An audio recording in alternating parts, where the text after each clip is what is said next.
लेटिंग गो आपकी पीढ़ी का बड़ा प्रसिद्ध शब्द है। हमारी पीढ़ी में तो वो नहीं होता था। हम तो उस पीढ़ी के, उस क्षेत्र के लोग हैं। मैं हरियाणा से हूँ। पंजाब का असर हम पे रहा है ठीक ठाक। हिंदी भाषी हम लोग रहे हैं। अंग्रेज़ी हालांकि मैं बोल लेता हूँ, कोई चिंता की बात नहीं है, लेकिन हिंदी ही मेरी आत्मा की भाषा है। तो जब मैंने सोचा कि लेटिंग गो, मैंने अपनी टीम से पूछा क्या होता है लेटिंग गो।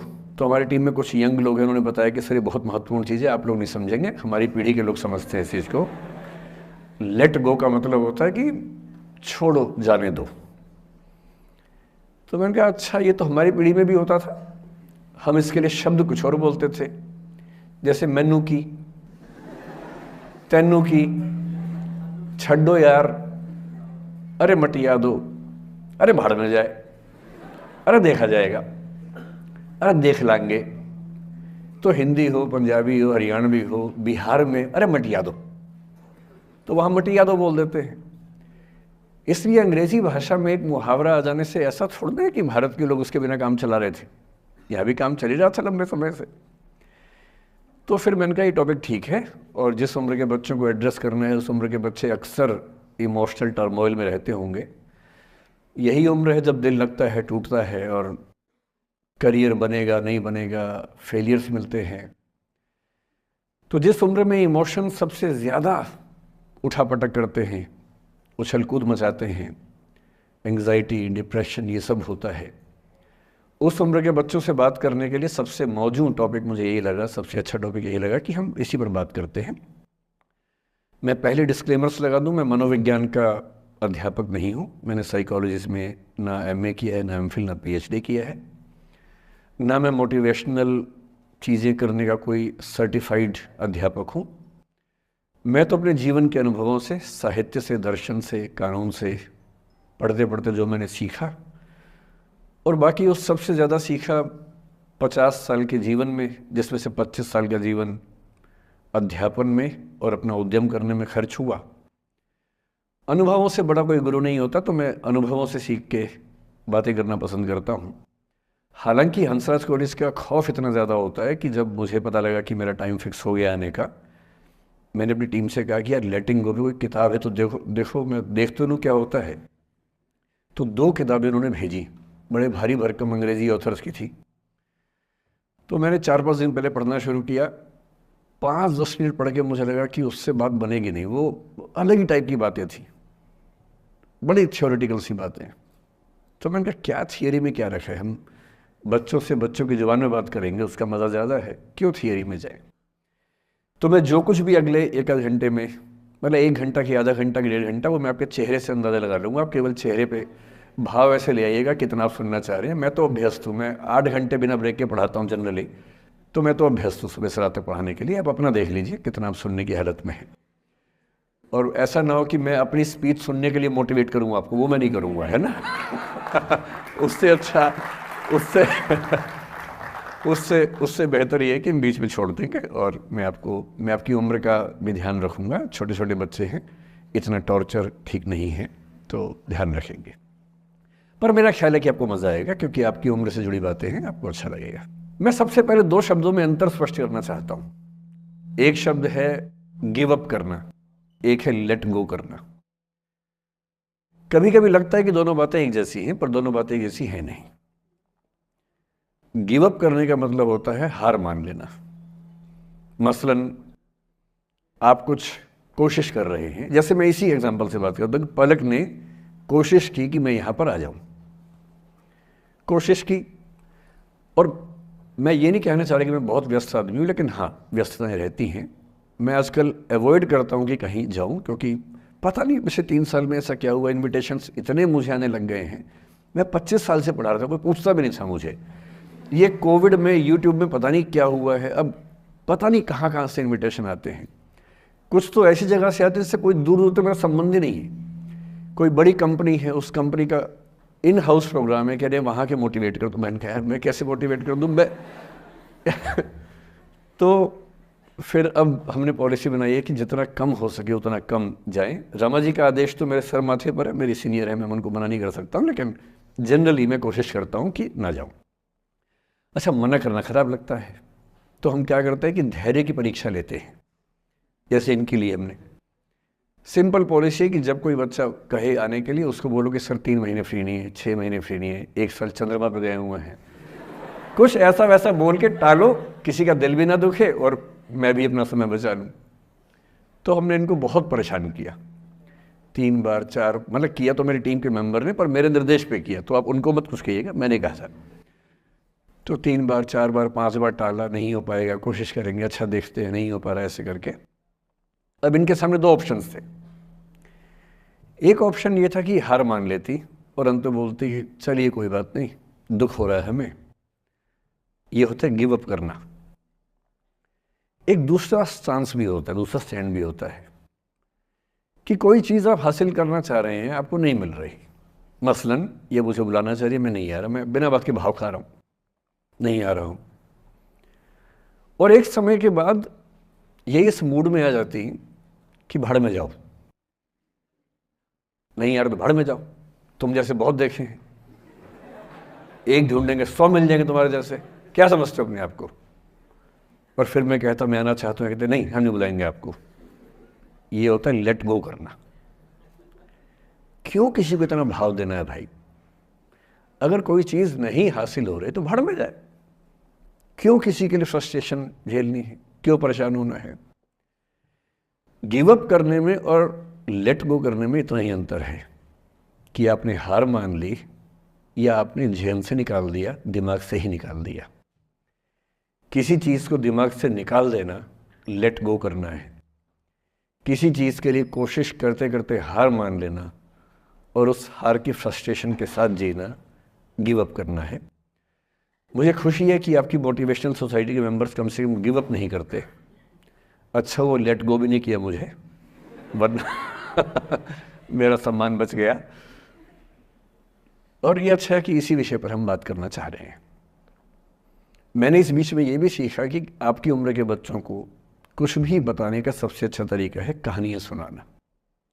और आपकी उम्र की बात नहीं है, लिंक्डइन पर आप भी शायद होंगे, मैं भी वहाँ पर हूँ, जो प्रोफेशनल्स का प्लेटफॉर्म सबसे अच्छा माना जाता है। मैंने देखा कि आजकल जो बड़ी बड़ी कंपनियों के सीईओ हैं या सीएक्सओस कहते हैं, सीएफओ है, सीटीओ है या सीएचआरओ है, जो चीफ ऑफिसर्स होते हैं किसी कंपनी के, उनके लिए स्पेशल कोर्सेज चलते हैं स्टोरी टेलिंग के। और उसमें मान लिया गया है कि अगर आप किसी कंपनी के सीईओ बनना चाहते हैं तो बेसिकली जो स्किल आपको आनी चाहिए वो स्टोरी टेलिंग की आनी चाहिए, आप कहानी सुना सकते हो। मैं सच्ची कहानियाँ सुनाना पसंद करता हूँ, झूठ बोलने से बचता हूँ। मैं आपको 3-4 छोटी छोटी कहानियाँ सुना रहा हूँ। ये सारी कहानियाँ सच्ची हैं, 1-1% सच्ची हैं, पर मैं किसी का नाम नहीं लूँगा। जिनकी कहानी है उनका नाम नहीं लूँगा, उनकी प्राइवेसी का मामला है। पर हाँ, सच्ची कहानियाँ हैं। अच्छी बात है कि इन कहानियों के किरदार हम लोग नहीं बने, ईश्वर करे हम कभी ना बने, लेकिन कहानियाँ सच्ची हैं। जब मैं दिल्ली आया था 1990 में, मैं हरियाणा के एक शहर से, भिवानी से दिल्ली आया था पढ़ने के लिए। मेरे ड्रीम कॉलेज में हंसराज भी एक था, पर मेरा संयुक्त से मेरा एडमिशन जाकिर हुसैन में हुआ। मेरे अंक ठीक थे, यहाँ हो सकता था, पर मैं तो नई दिल्ली स्टेशन पे उतरा, बाहर निकला, पता लगा वहीं एक कॉलेज है, वहीं एडमिशन ले लिया मैंने।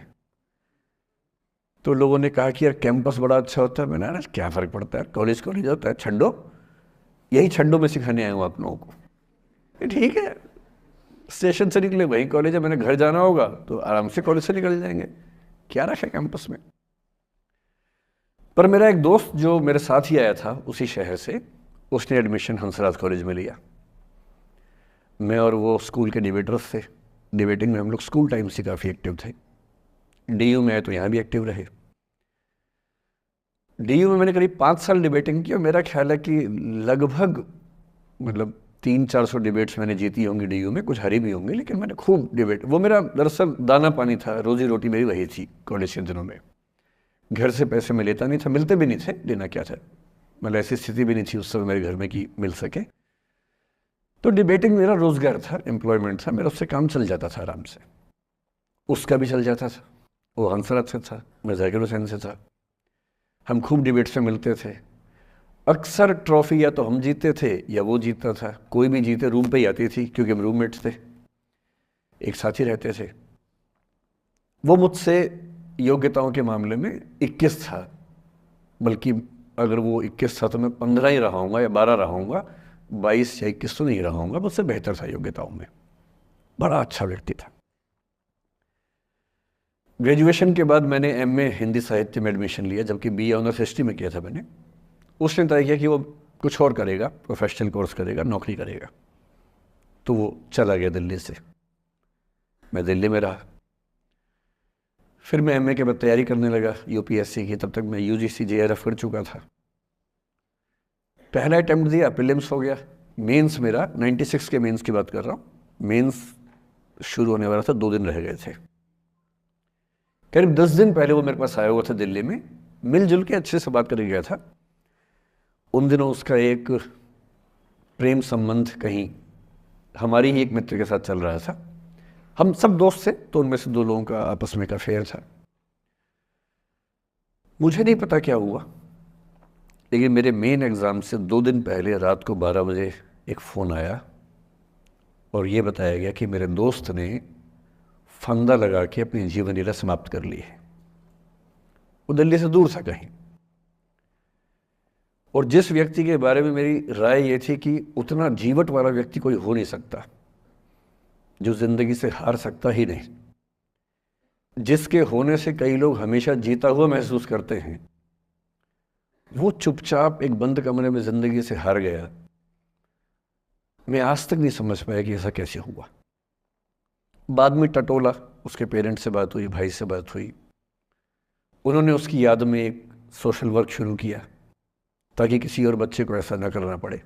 तो जो हल्का हल्का अनुमान हुआ वो है कि शायद कुछ ऐसा था रिलेशनशिप में जो नहीं संभल पाया था,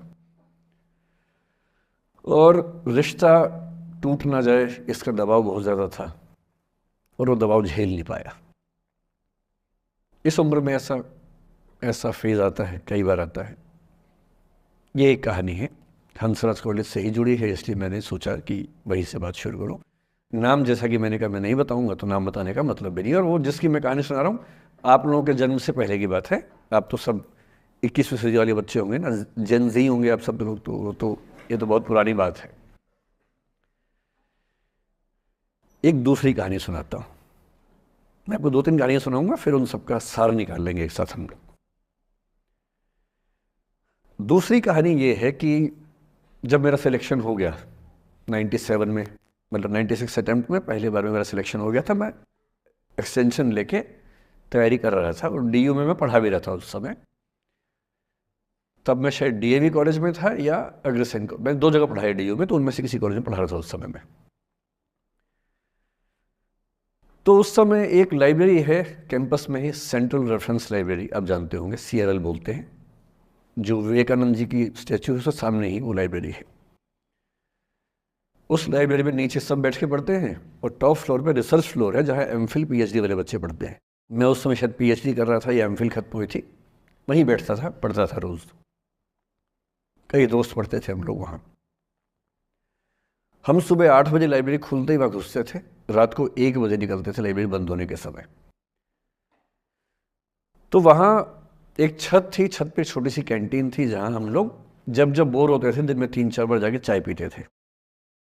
चाय पी ली, बिस्किट खा लिया, थोड़ी गप्पे मार ली, वो सब वहाँ करते थे। तो वहाँ मेरे बहुत सारे दोस्त थे, उनमें से कई लोग अब बहुत सीनियर सिविल सर्वेंट्स हैं, कुछ लोग प्रोफेसर्स हैं डीयू में। 2 बच्चे थे मुझसे जूनियर, 3-4 साल जूनियर थे, बड़े प्यारे बच्चे थे। मुझे उस समय तक पढ़ाई लिखाई का शौक अच्छा खासा हो गया था, तो वो रोज़ मेरे साथ बैठते थे केवल बात करने के लिए। किसी मुद्दे पर बहस करनी है तो बहस होती थी, समझते थे।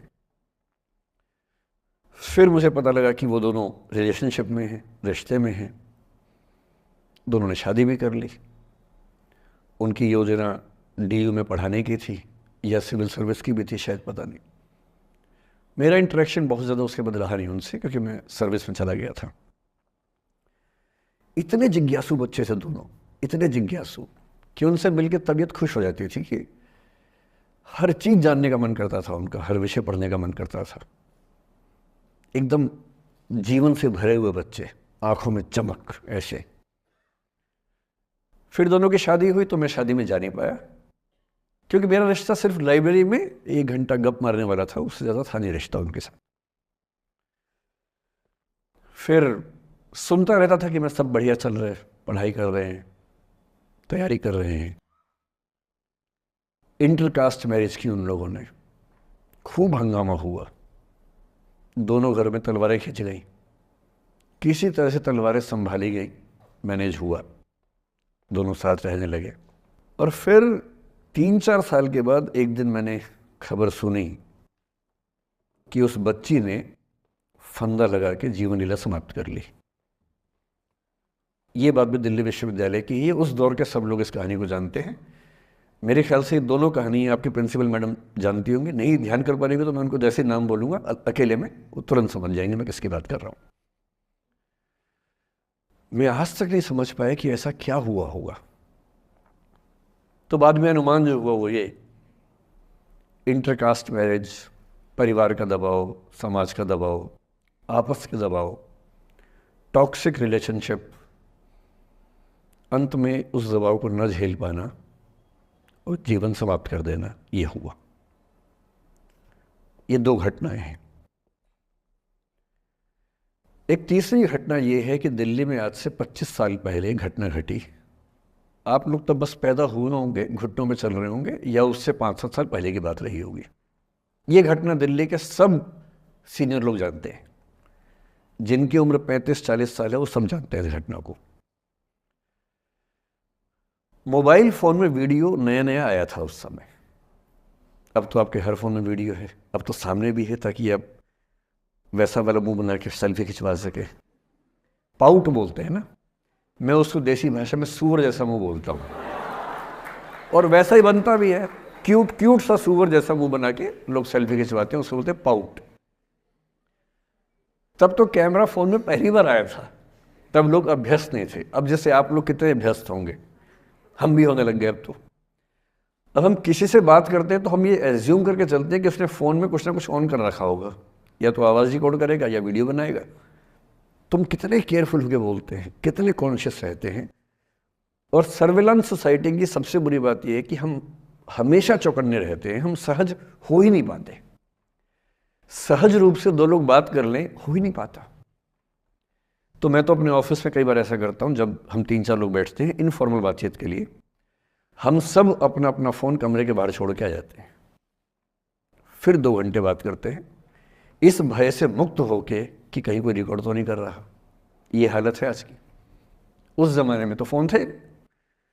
मोबाइल फ़ोन आया था भारत में लगभग 1995 के आसपास पहली बार, बड़ा महंगा था, 16 रुपये प्रति मिनट इनकमिंग, 16 रुपये प्रति मिनट आउटगोइंग, ये रेट से उस समय।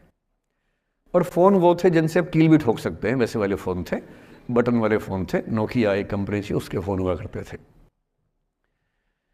उसके 4-5 साल के बाद क्या हुआ, पहली बार किसी कंपनी ने फ़ोन में कैमरा लगा दिया।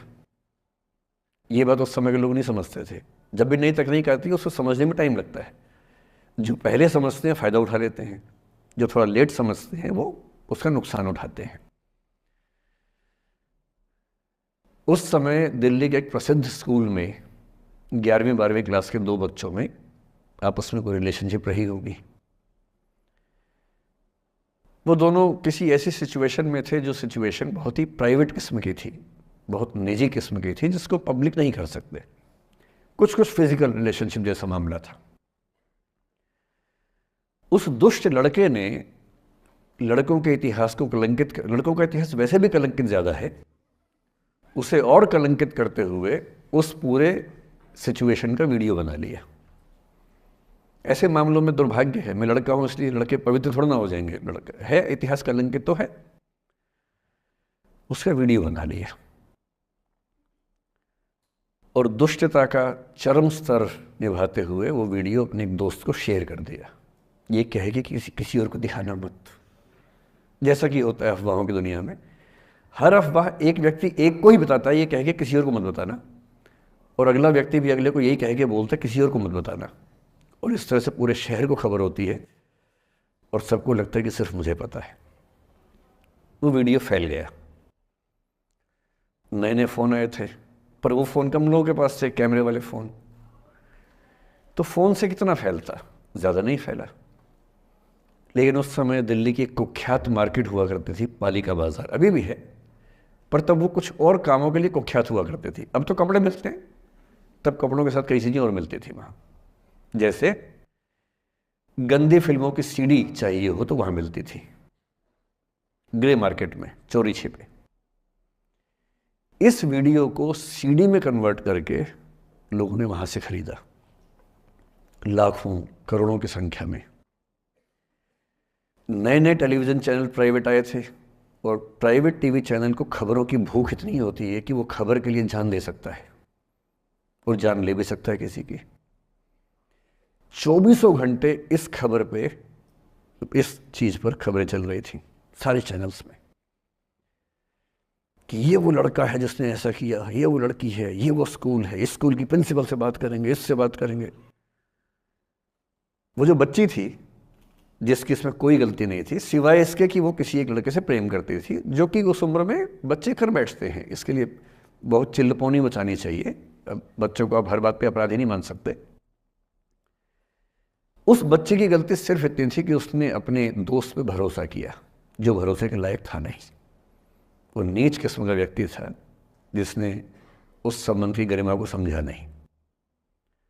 उस बच्ची के घर के बाहर 24 घंटे न्यूज़ चैनल से कैमरे खड़े रहे। घर से कोई भी निकले, 50 कैमरे पीछे। आप बताइए आपकी बेटी कैसी है, आप बताइए आपकी बहन कैसी है। अंत में उस पिता ने अपनी बच्ची को इस देश से बाहर भेज दिया। उसके कुछ दिन बाद की जो खबर टीवी चैनल से नहीं दिखाई, उसके पिता ने आत्महत्या कर ली। ये तीसरा इंसिडेंस है। ये सारी खबरें सच्ची बता रहा हूं मैं, इनमें से एक भी झूठ नहीं है। झूठी कहानियों से मोटिवेशन दिया जा सकता है, मैं जानता हूं, पर जब सच्ची कहानियां हैं तो मैं झूठ क्यों बोलूं? सारी सच्ची कहानियां बता रहा हूं मैं आपको। एक चौथी कहानी जो आप में से कई लोगों की होगी। मेरा एक स्टूडेंट है, सिविल सर्वेंट है, सीनियर लेवल पे है, करीब 40 साल का है। उसने आज तक शादी नहीं की। क्या उसकी शादी करने की इच्छा नहीं थी? पूरी इच्छा थी। फिर क्यों शादी नहीं की? भाई कुछ लोग तो होते हैं कि शादी करनी ही नहीं, कोई मिशन है। योगी जी हैं, मोदी जी है, ठीक है, उनका तो मिशन है। ममता जी है, उनका मिशन है। पर जिसका जीवन में ऐसा कोई मिशन नहीं है और जिसको प्रेम करने का मन भी करता हो, वो तो शादी करता है आमतौर पे। उसने शादी क्यों नहीं की जानते हैं? जब वो 25-26 की उम्र में था, जब वो मेरा विद्यार्थी भी था, एक दिन मेरे पास आके बोला कि सर एक बात करना चाहता हूँ। मुझसे मेरे स्टूडेंट्स ऐसी बातें खूब करते हैं पर्सनली आके, अब तो मैं टाइम कम दे पाता हूँ, पहले तो ये सब होता रहता था क्लास के अलावा। एकदम रोता हुआ आया, आंखों में आंसू भरे हुए बहुत सारे। मैंने क्या हो गया भाई? तो फिर उसने किसी का नाम बताया कि सर वो ही मेरी स्टूडेंट थी, कि सर उसके साथ रिलेशनशिप थी, उसने धोखा दिया है मुझे। अच्छा, धोखा देने वाली कहानियाँ मुझे बहुत अपील नहीं करती। मेरा मानना है कि दोनों पक्षों की गलतियाँ होती हैं। आप केवल अपने पर्सपेक्टिव से सोच सोच के धोखा करते रहते हैं, ऐसा थोड़ा ना होता है भाई। कुछ तो मजबूरियाँ रही होंगी, कोई यूं ही बेवफा नहीं होता, कुछ तो वजह होगी ना। आप थोड़ा उसकी वजह, उसका भी तो, उसकी कहानी भी तो सुनिए। और मैं जब जब दोनों कहानियाँ सुनता हूँ मुझे लगता है कि मामला ग्रे है। आप किसी एक पे उंगली उठा ही नहीं सकते कि इसने ऐसा किया। दोनों की गलतियाँ होती हैं, ऐसा थोड़ा कि एक की होती है। बहरहाल इन भाई साहब को ऐसा लगा कि धोखा हो गया उनके साथ। तो मैंने कहा चलो कोई बात नहीं यार, हो गया तो हो गया, तू नहीं कोई और सही, ऐसा क्या है। इतनी बड़ी दुनिया है, 8 अरब की आबादी अब है, उस समय भी 6-7 अरब तो थी। मैंने कहा 3.5 अरब 350 करोड़ में कोई तो होगी तुम्हारे लिए, ऐसा क्या है, कोई और देखेंगे। पर वो थोड़ा ज़्यादा सेंटिमेंटल था उस समय। धीरे धीरे पता नहीं उसके मन में क्या बैठ गया, उसके मन में ये बैठा कि दुनिया की सारी लड़कियां धोखेबाज होती हैं। ऐसे मूर्खों की कमी नहीं है दुनिया में, ऐसे बहुत मूर्ख हैं। दर्शन की दुनिया में इसे अवैध सामान्यीकरण कहते हैं, इलिसिट जनरलाइजेशन। इसका मतलब बहुत छोटे सैंपल के बेस पे ये समझ लेना कि ये थियरी पूरे ब्रह्मांड पर लागू होती है। एक लड़की ने धोखा दिया, मान लीजिए धोखा दिया, धोखा इसने दिया कि उसने दिया कि किसी ने दिया, जो भी कहानी हो, एक सैंपल से ये मान लेना कि सब ऐसे होते हैं, और उसके बाद से उसने कम से कम 10 बार कोशिश की, 10 लोगों से मिला, बातचीत की शादी के लिए। डेटिंग तो क्या करेगा 40 की उम्र में, लेकिन हाँ बातचीत करके देखा कि शायद रुचियाँ मिल जाएं, स्वभाव मिल जाए तो शादी के बारे में सोचें। हर बार 3, 4, 5 मीटिंग के बाद वापस हट जाता है। अब तो मैंने पूछना बंद कर दिया है।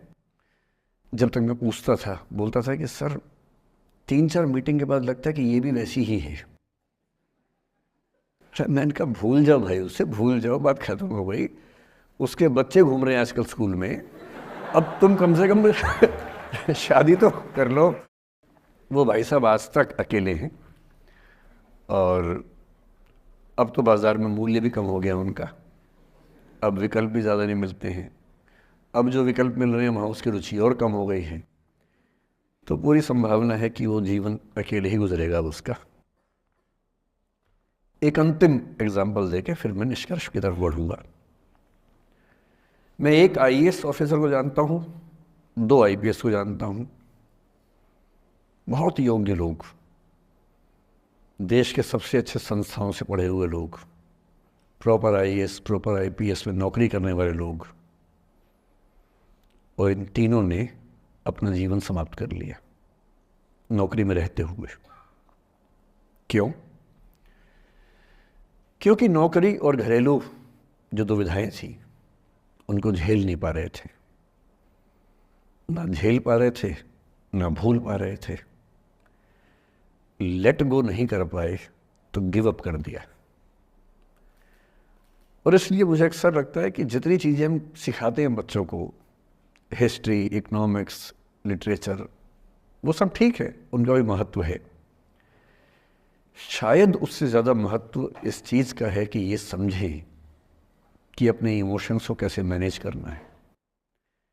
जब जीवन में ऐसा लगे कि सब खत्म हो गया है, जब जीवन में लगे कि बहुत टॉक्सिक किस्म की लाइफ हो गई है, उससे बाहर कैसे निकलें, शायद ये सबसे महत्वपूर्ण लेसन होता है जो हम सबको सीखना चाहिए। मैंने कहीं से सीखा नहीं है, ना मैंने ऐसी किताबें पढ़ी हैं, हालांकि मैंने 2 किताबें मंगवाई हैं पिछले हफ्ते, पढ़ी नहीं है अभी तक, तो मैं किताबों के बेस पे नहीं जानता कैसे सीखते हैं, लेकिन ज़िंदगी से तुम सीख सकते हैं। इन कहानियों का सबका एक ही सार है, वजह अलग अलग है। एक व्यक्ति ने इसलिए अपना जीवन समाप्त किया कि वो रिश्ता उसके हाथ से छूट रहा था।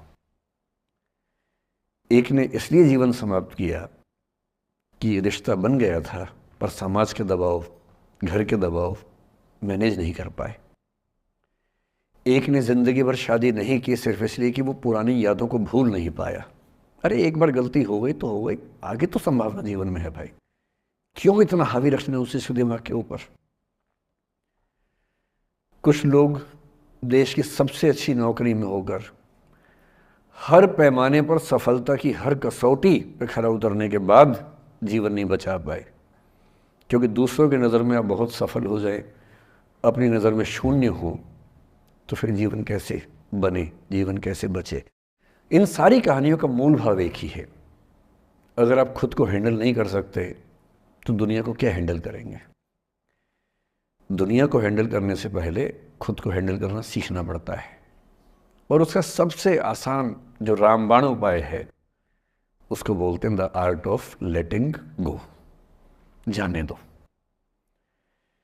वो अफसाना जिसे अंजाम तक लाना ना हो मुमकिन, उसे एक खूबसूरत मोड़ देकर छोड़ना अच्छा। साहिर ने लिखा, प्रेम की दुनिया के बारे में साहिर से अच्छा कौन लिखेगा। तारुफ समझते, तारुफ मतलब परिचय, इंट्रोडक्शन।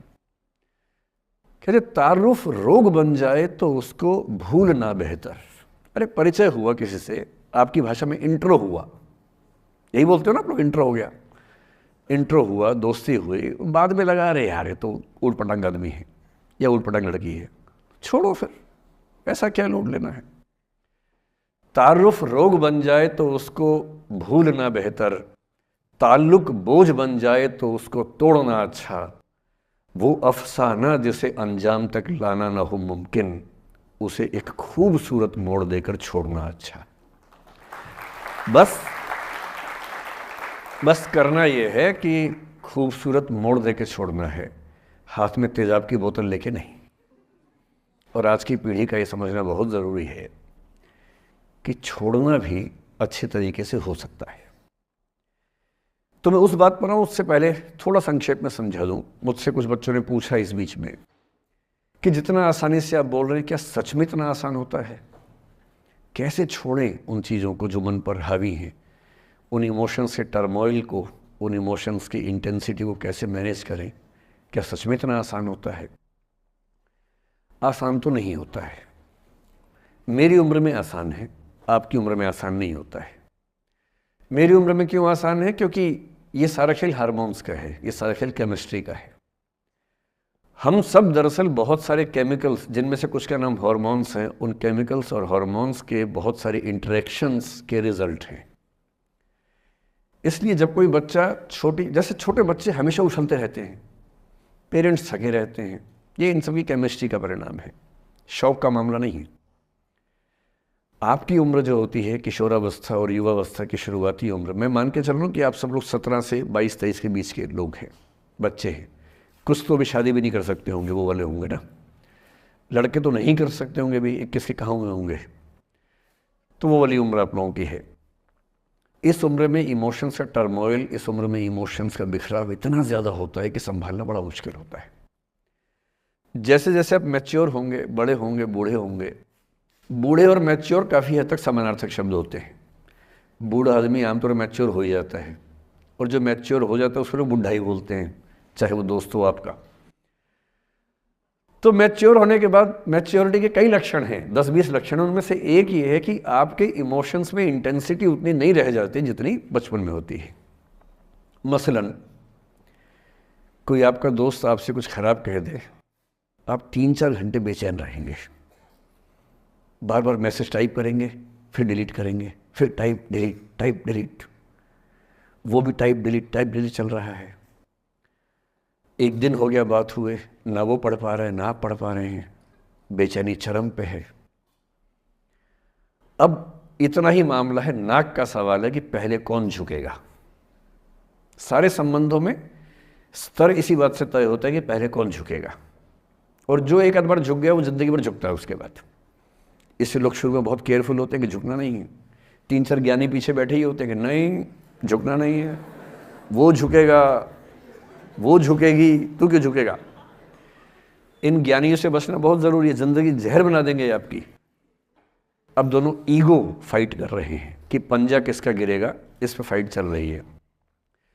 2 दिन हो गए, 3 दिन हो गए, उसके बाद एक आध आदमी पिघल जाता है, उसको लगता है भाड़ में जाए यार, बात नहीं हो पा रही, तुम ईगो कर रहे हो। फिर वो फ़ोन मिलाता है, ये भी फ़ोन की इंतज़ार में 3 दिन से सो भी नहीं रहा बेचारा। हीरो बेशक बन ले पर बेचैन तो भाई। खटाक से फ़ोन उठता है, अब दोनों कान में फ़ोन लगा के रखिए, कोई नहीं बोल रहा, चुप। क्या बातचीत चल रही है सोचिए, एक भी शब्द नहीं, एकदम चुप।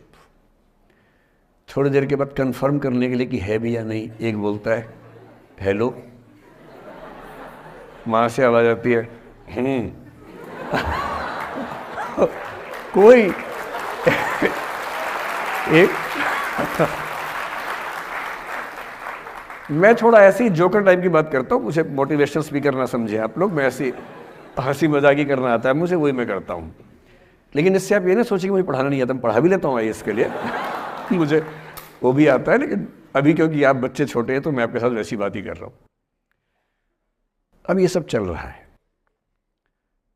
अब इसमें अगर कोई एक व्यक्ति झुक गया, बात आगे हो गई तो हो गई, वरना कई रिश्ते ऐसे भी होते हैं जो इसी बिंदु पे खत्म हो जाते हैं कि तेरा भाई नहीं झुकेगा, भाभी झुकेगी, और उधर जीजू झुकेंगे, दीदी नहीं झुकेगी, जीजू झुकेंगे, दीदी क्यों झुकेगी, और ना जीजू झुक रहे ना भाभी झुक रही और उस चक्कर में जो अभी बेचारा रिश्ता बना भी नहीं था, वही वो ज़मींदोज़ हो गया, वही वो ख़त्म हो गया।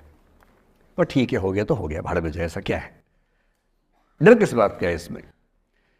लेकिन मैं फिर भी आपसे कहूँगा, मेरी उम्र में क्या होता है, जैसे मुझे कोई फ़ोन करे कि मैं आपसे बहुत नाराज़ हूँ, तो मैं कहता हूँ अच्छा ठीक है, कल बात करेंगे।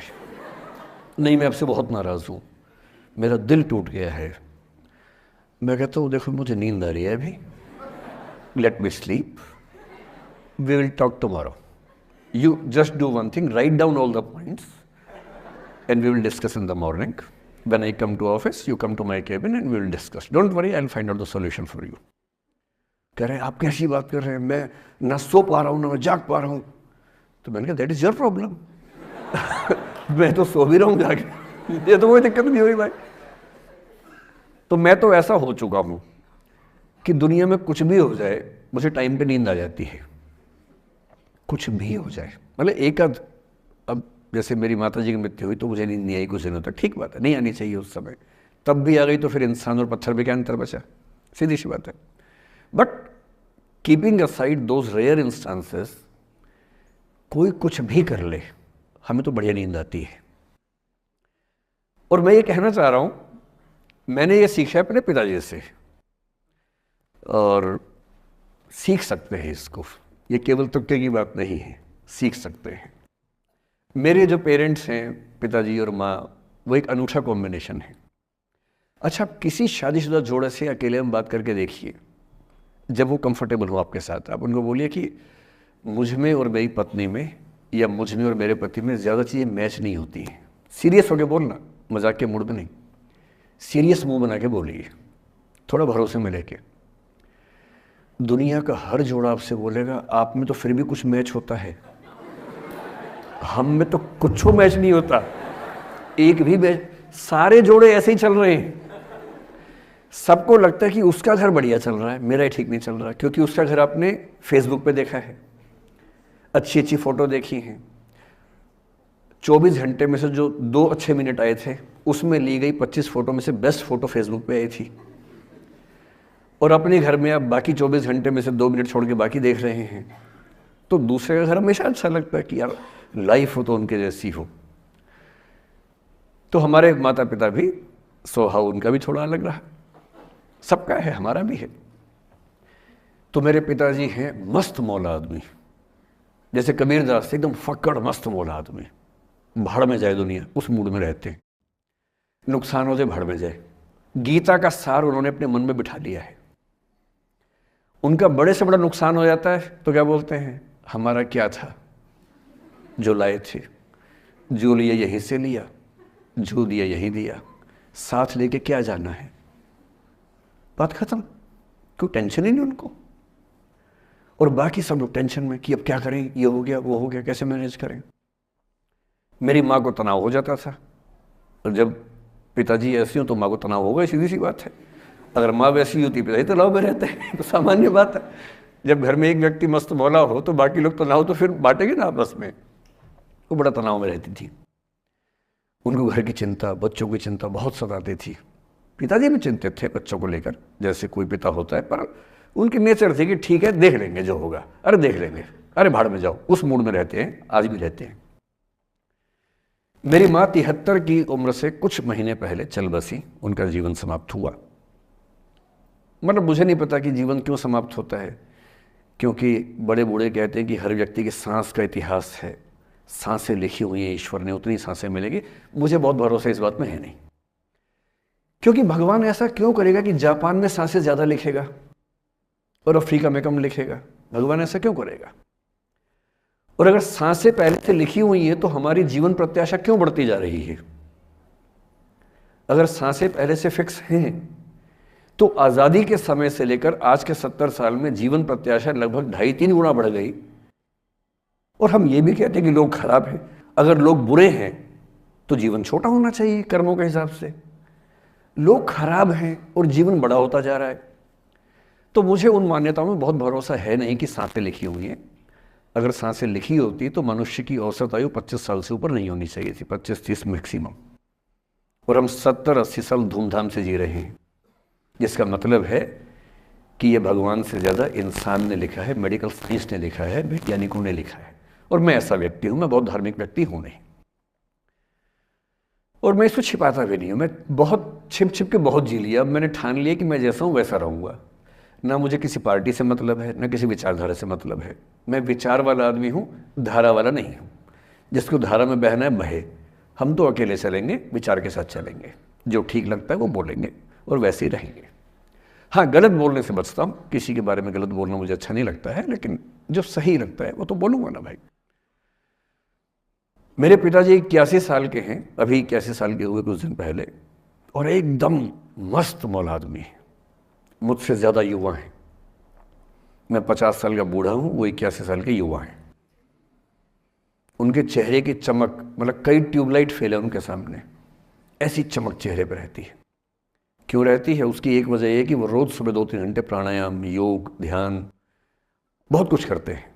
उनका भोजन इतना संतुलित है, सप्ताह में कम से कम एक बार, कभी कभी महीने में 4 से ज़्यादा 6-7 बार उपवास करते हैं पूरा पूरा। वो सब चीज़ें उनके अभ्यास में हैं जो मेरे अभ्यास में उतनी नहीं है। मैं भी कोशिश करता हूँ पर अभी उतना सफल नहीं हो पा रहा हूँ। पर मेरी राय में उनके इस सुंदर जीवन का सबसे बड़ा राज ये क्षमता है कि वो हर चीज़ को लेट गो कर देते हैं। तनाव उनके पास आता है तो फिसल के निकल जाता साइड से, लेते ही नहीं तनाव किसी बात का।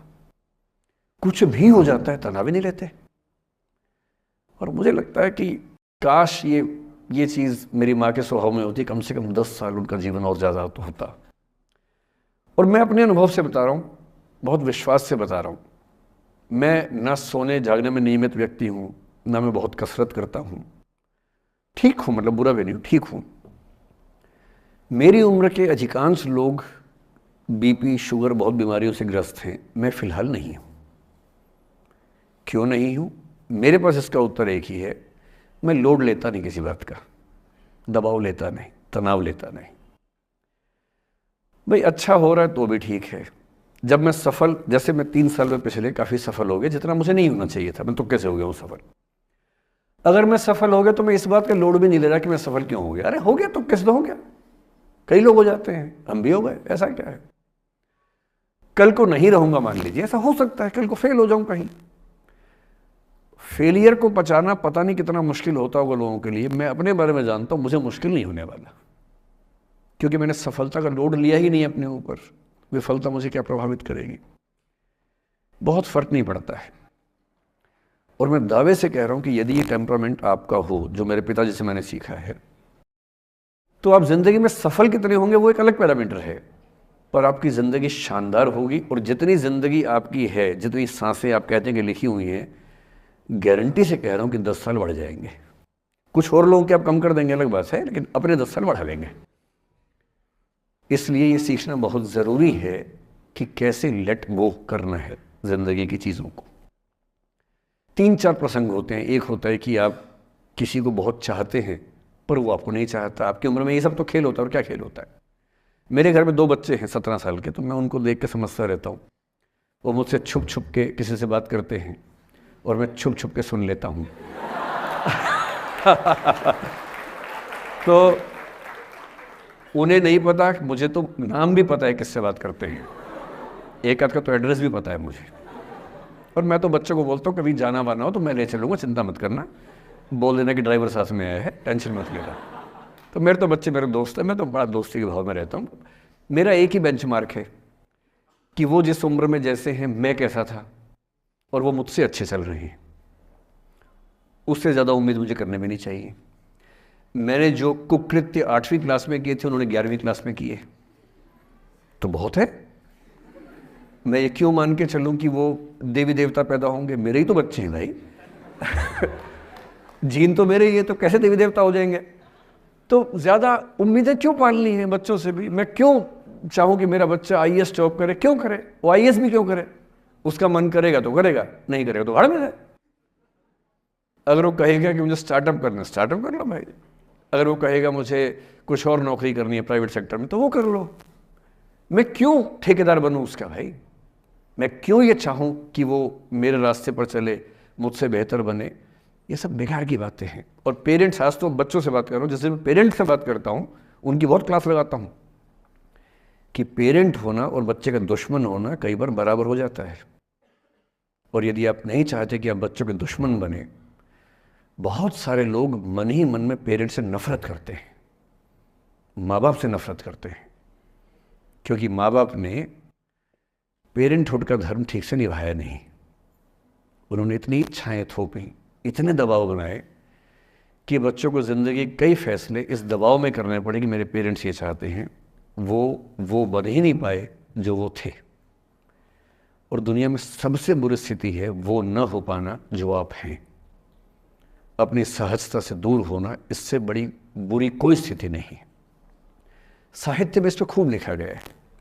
कामायनी एक रचना बड़ी प्रसिद्ध है जयशंकर प्रसाद की, उसमें मूल समस्या ही ये है, ज्ञान दूर कुछ क्रिया भिन्न है, इच्छा क्यों पूरी हो मन की, एक दूसरे से न मिल सके यही विडंबना है जीवन की। आपका दिमाग कुछ कहता है, दिल कुछ कहता है, कर कुछ हो रहे हैं आप। जिस व्यक्ति का दिमाग, दिल और हरकतें आपस में कनेक्टेड हैं, कंसिस्टेंट हैं, उससे ज़्यादा सुखी कोई मनुष्य नहीं है।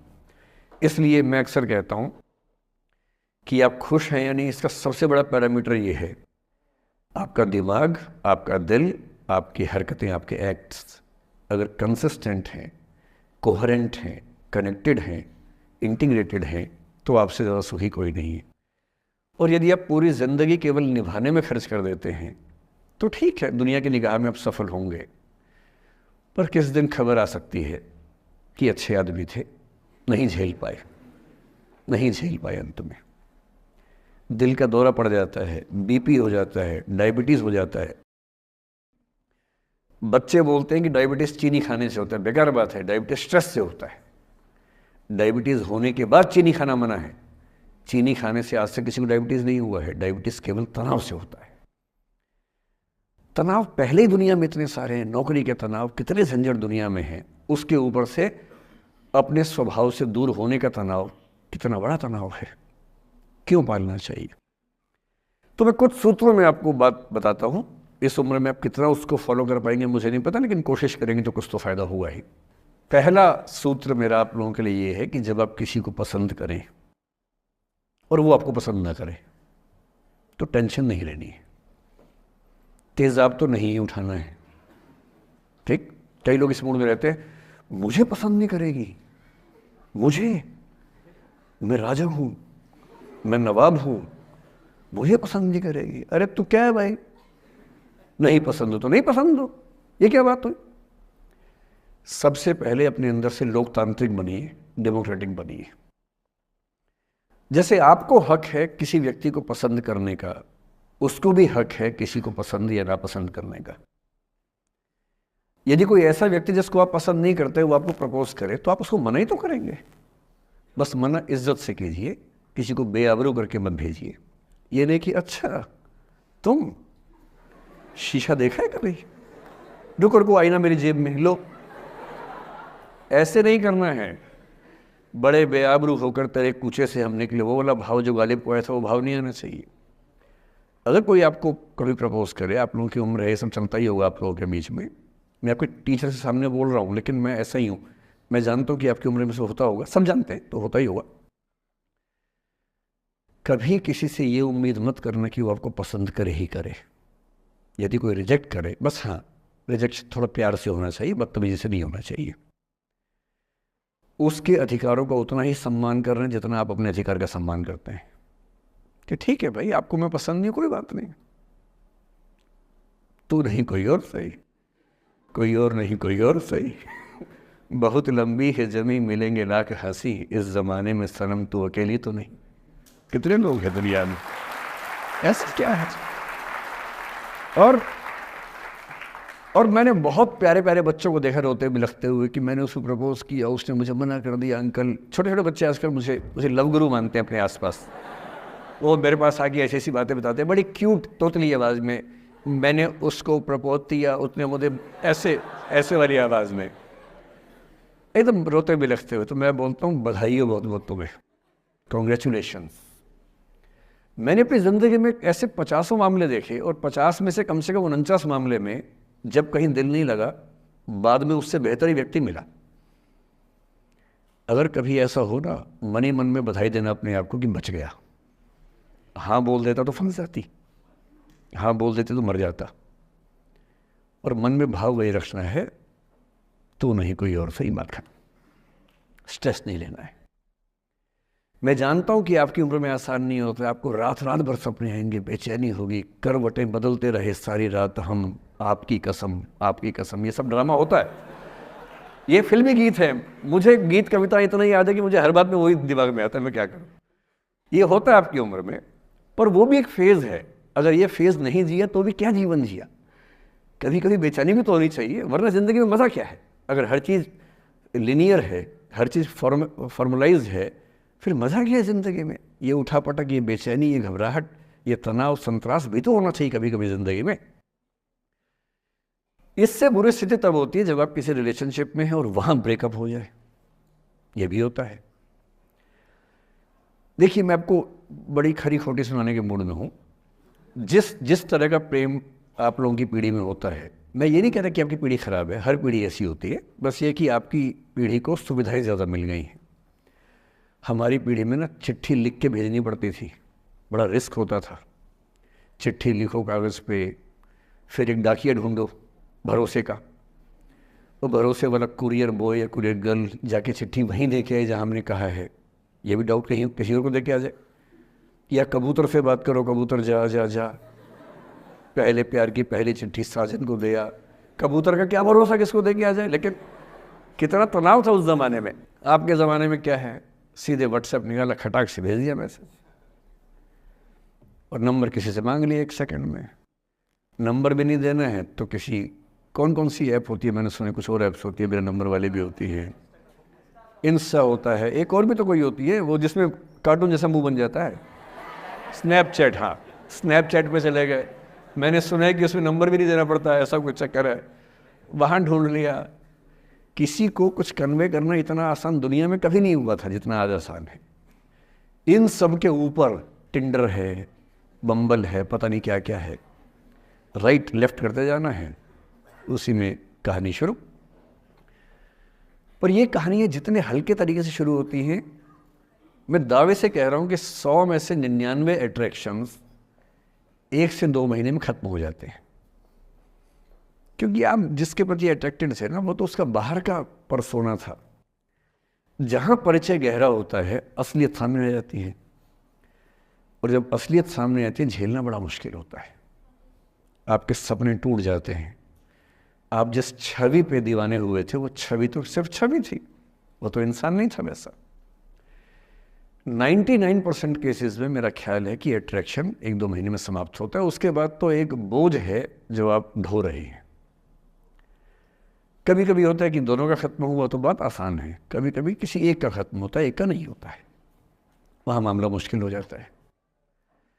तो ऐसा हो सकता है आपके जीवन में कि दूसरा साथी आपका ये कहे कि भैया देखो, मैं तुम्हारे साथ कुछ महीने से हूँ, पर मुझे अब अच्छा नहीं लग रहा, मैं ब्रेकअप करना चाहता हूँ।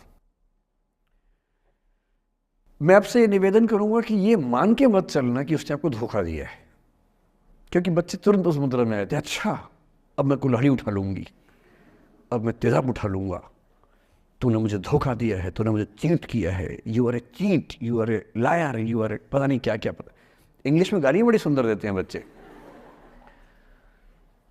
मैं ये कहना चाह रहा हूँ कि इस बात की संभावना मान के चलिए कि हो सकता है कि आपके साथ 2 महीने रहने के बाद सच में उसको ये लग जाए कि आपके साथ ट्यूनिंग ठीक नहीं है, या आपको लग जाए कि आपकी ट्यूनिंग उस व्यक्ति के साथ ठीक नहीं है। और किसी मुर्दा को अपने पास पकड़ के रखना उसका मज़ा नहीं है।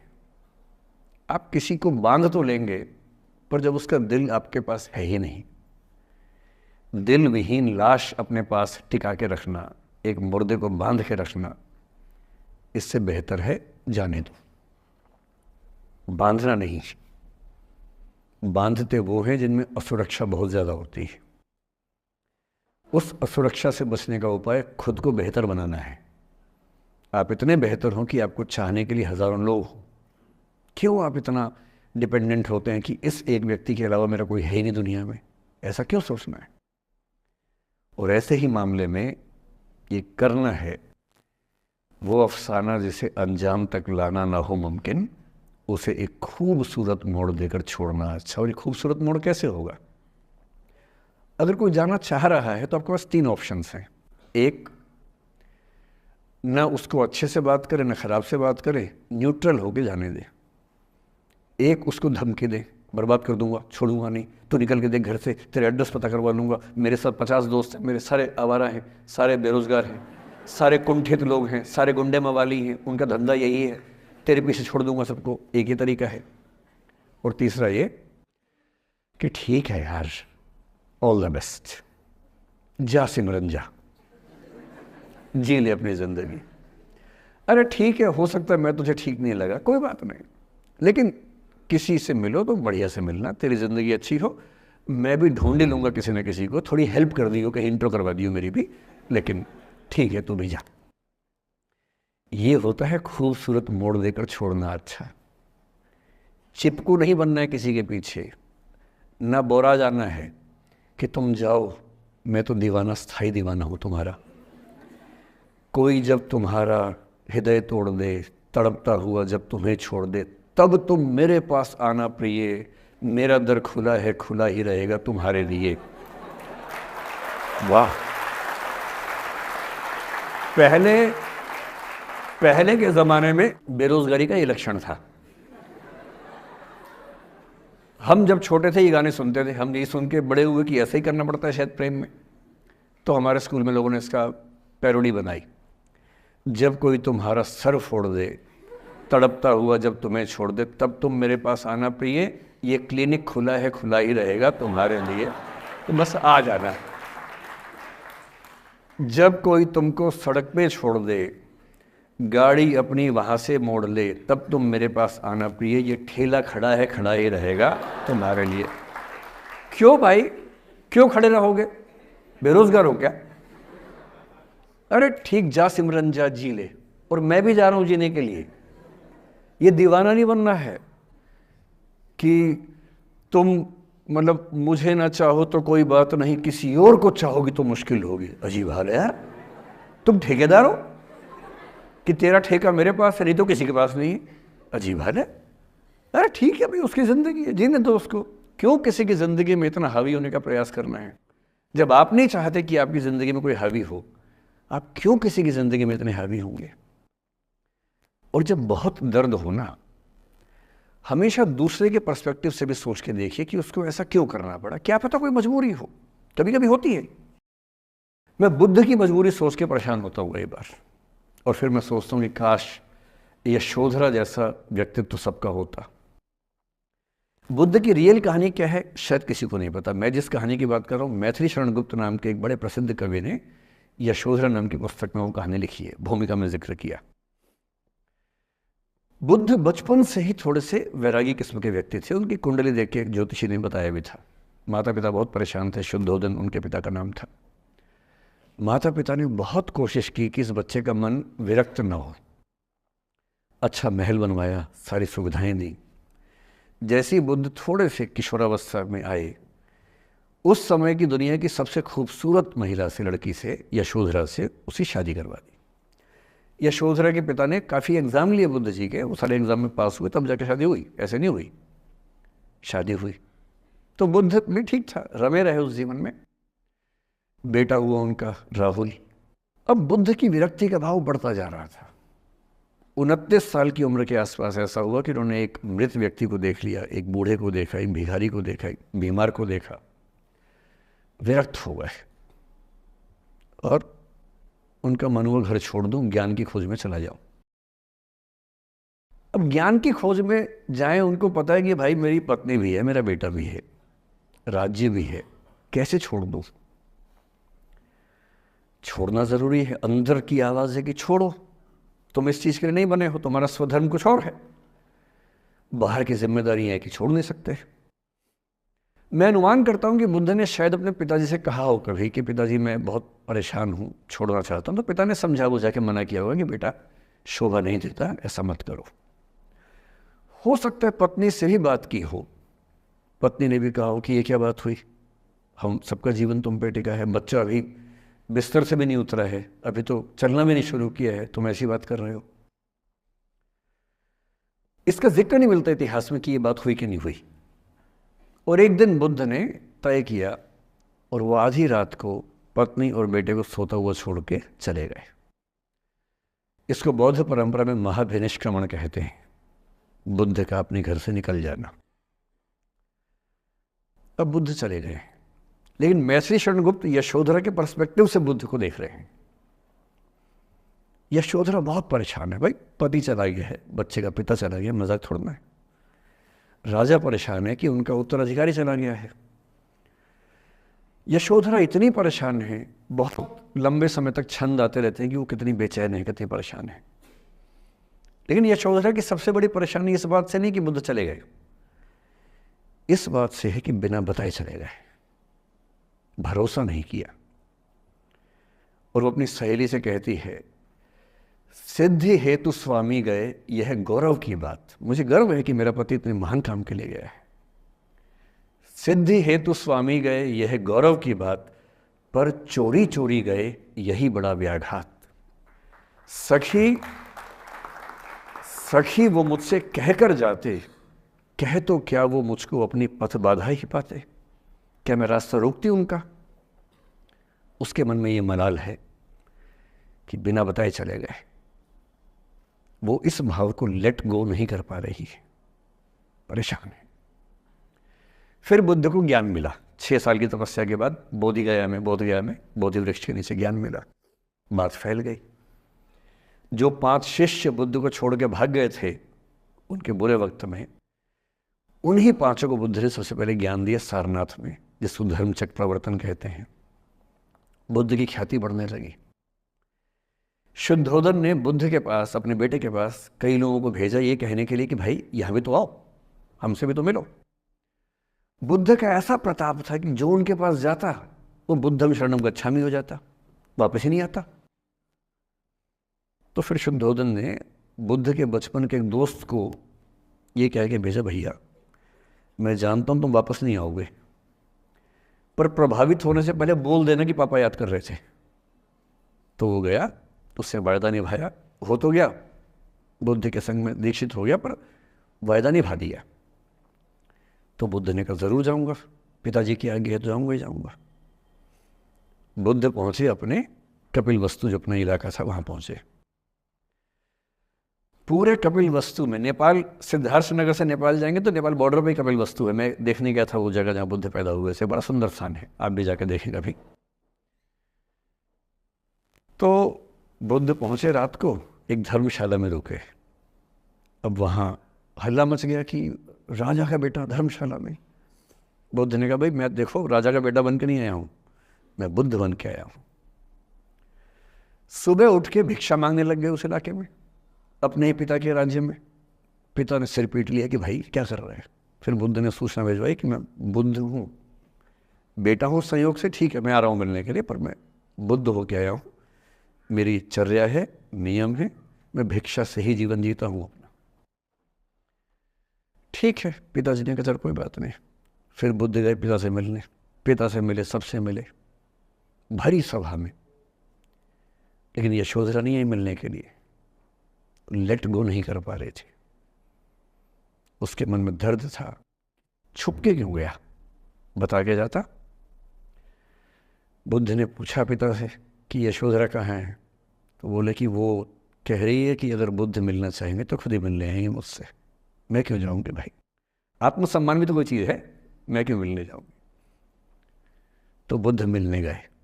सोचिए कमरे में यशोधरा बैठी है, राहुल साथ में।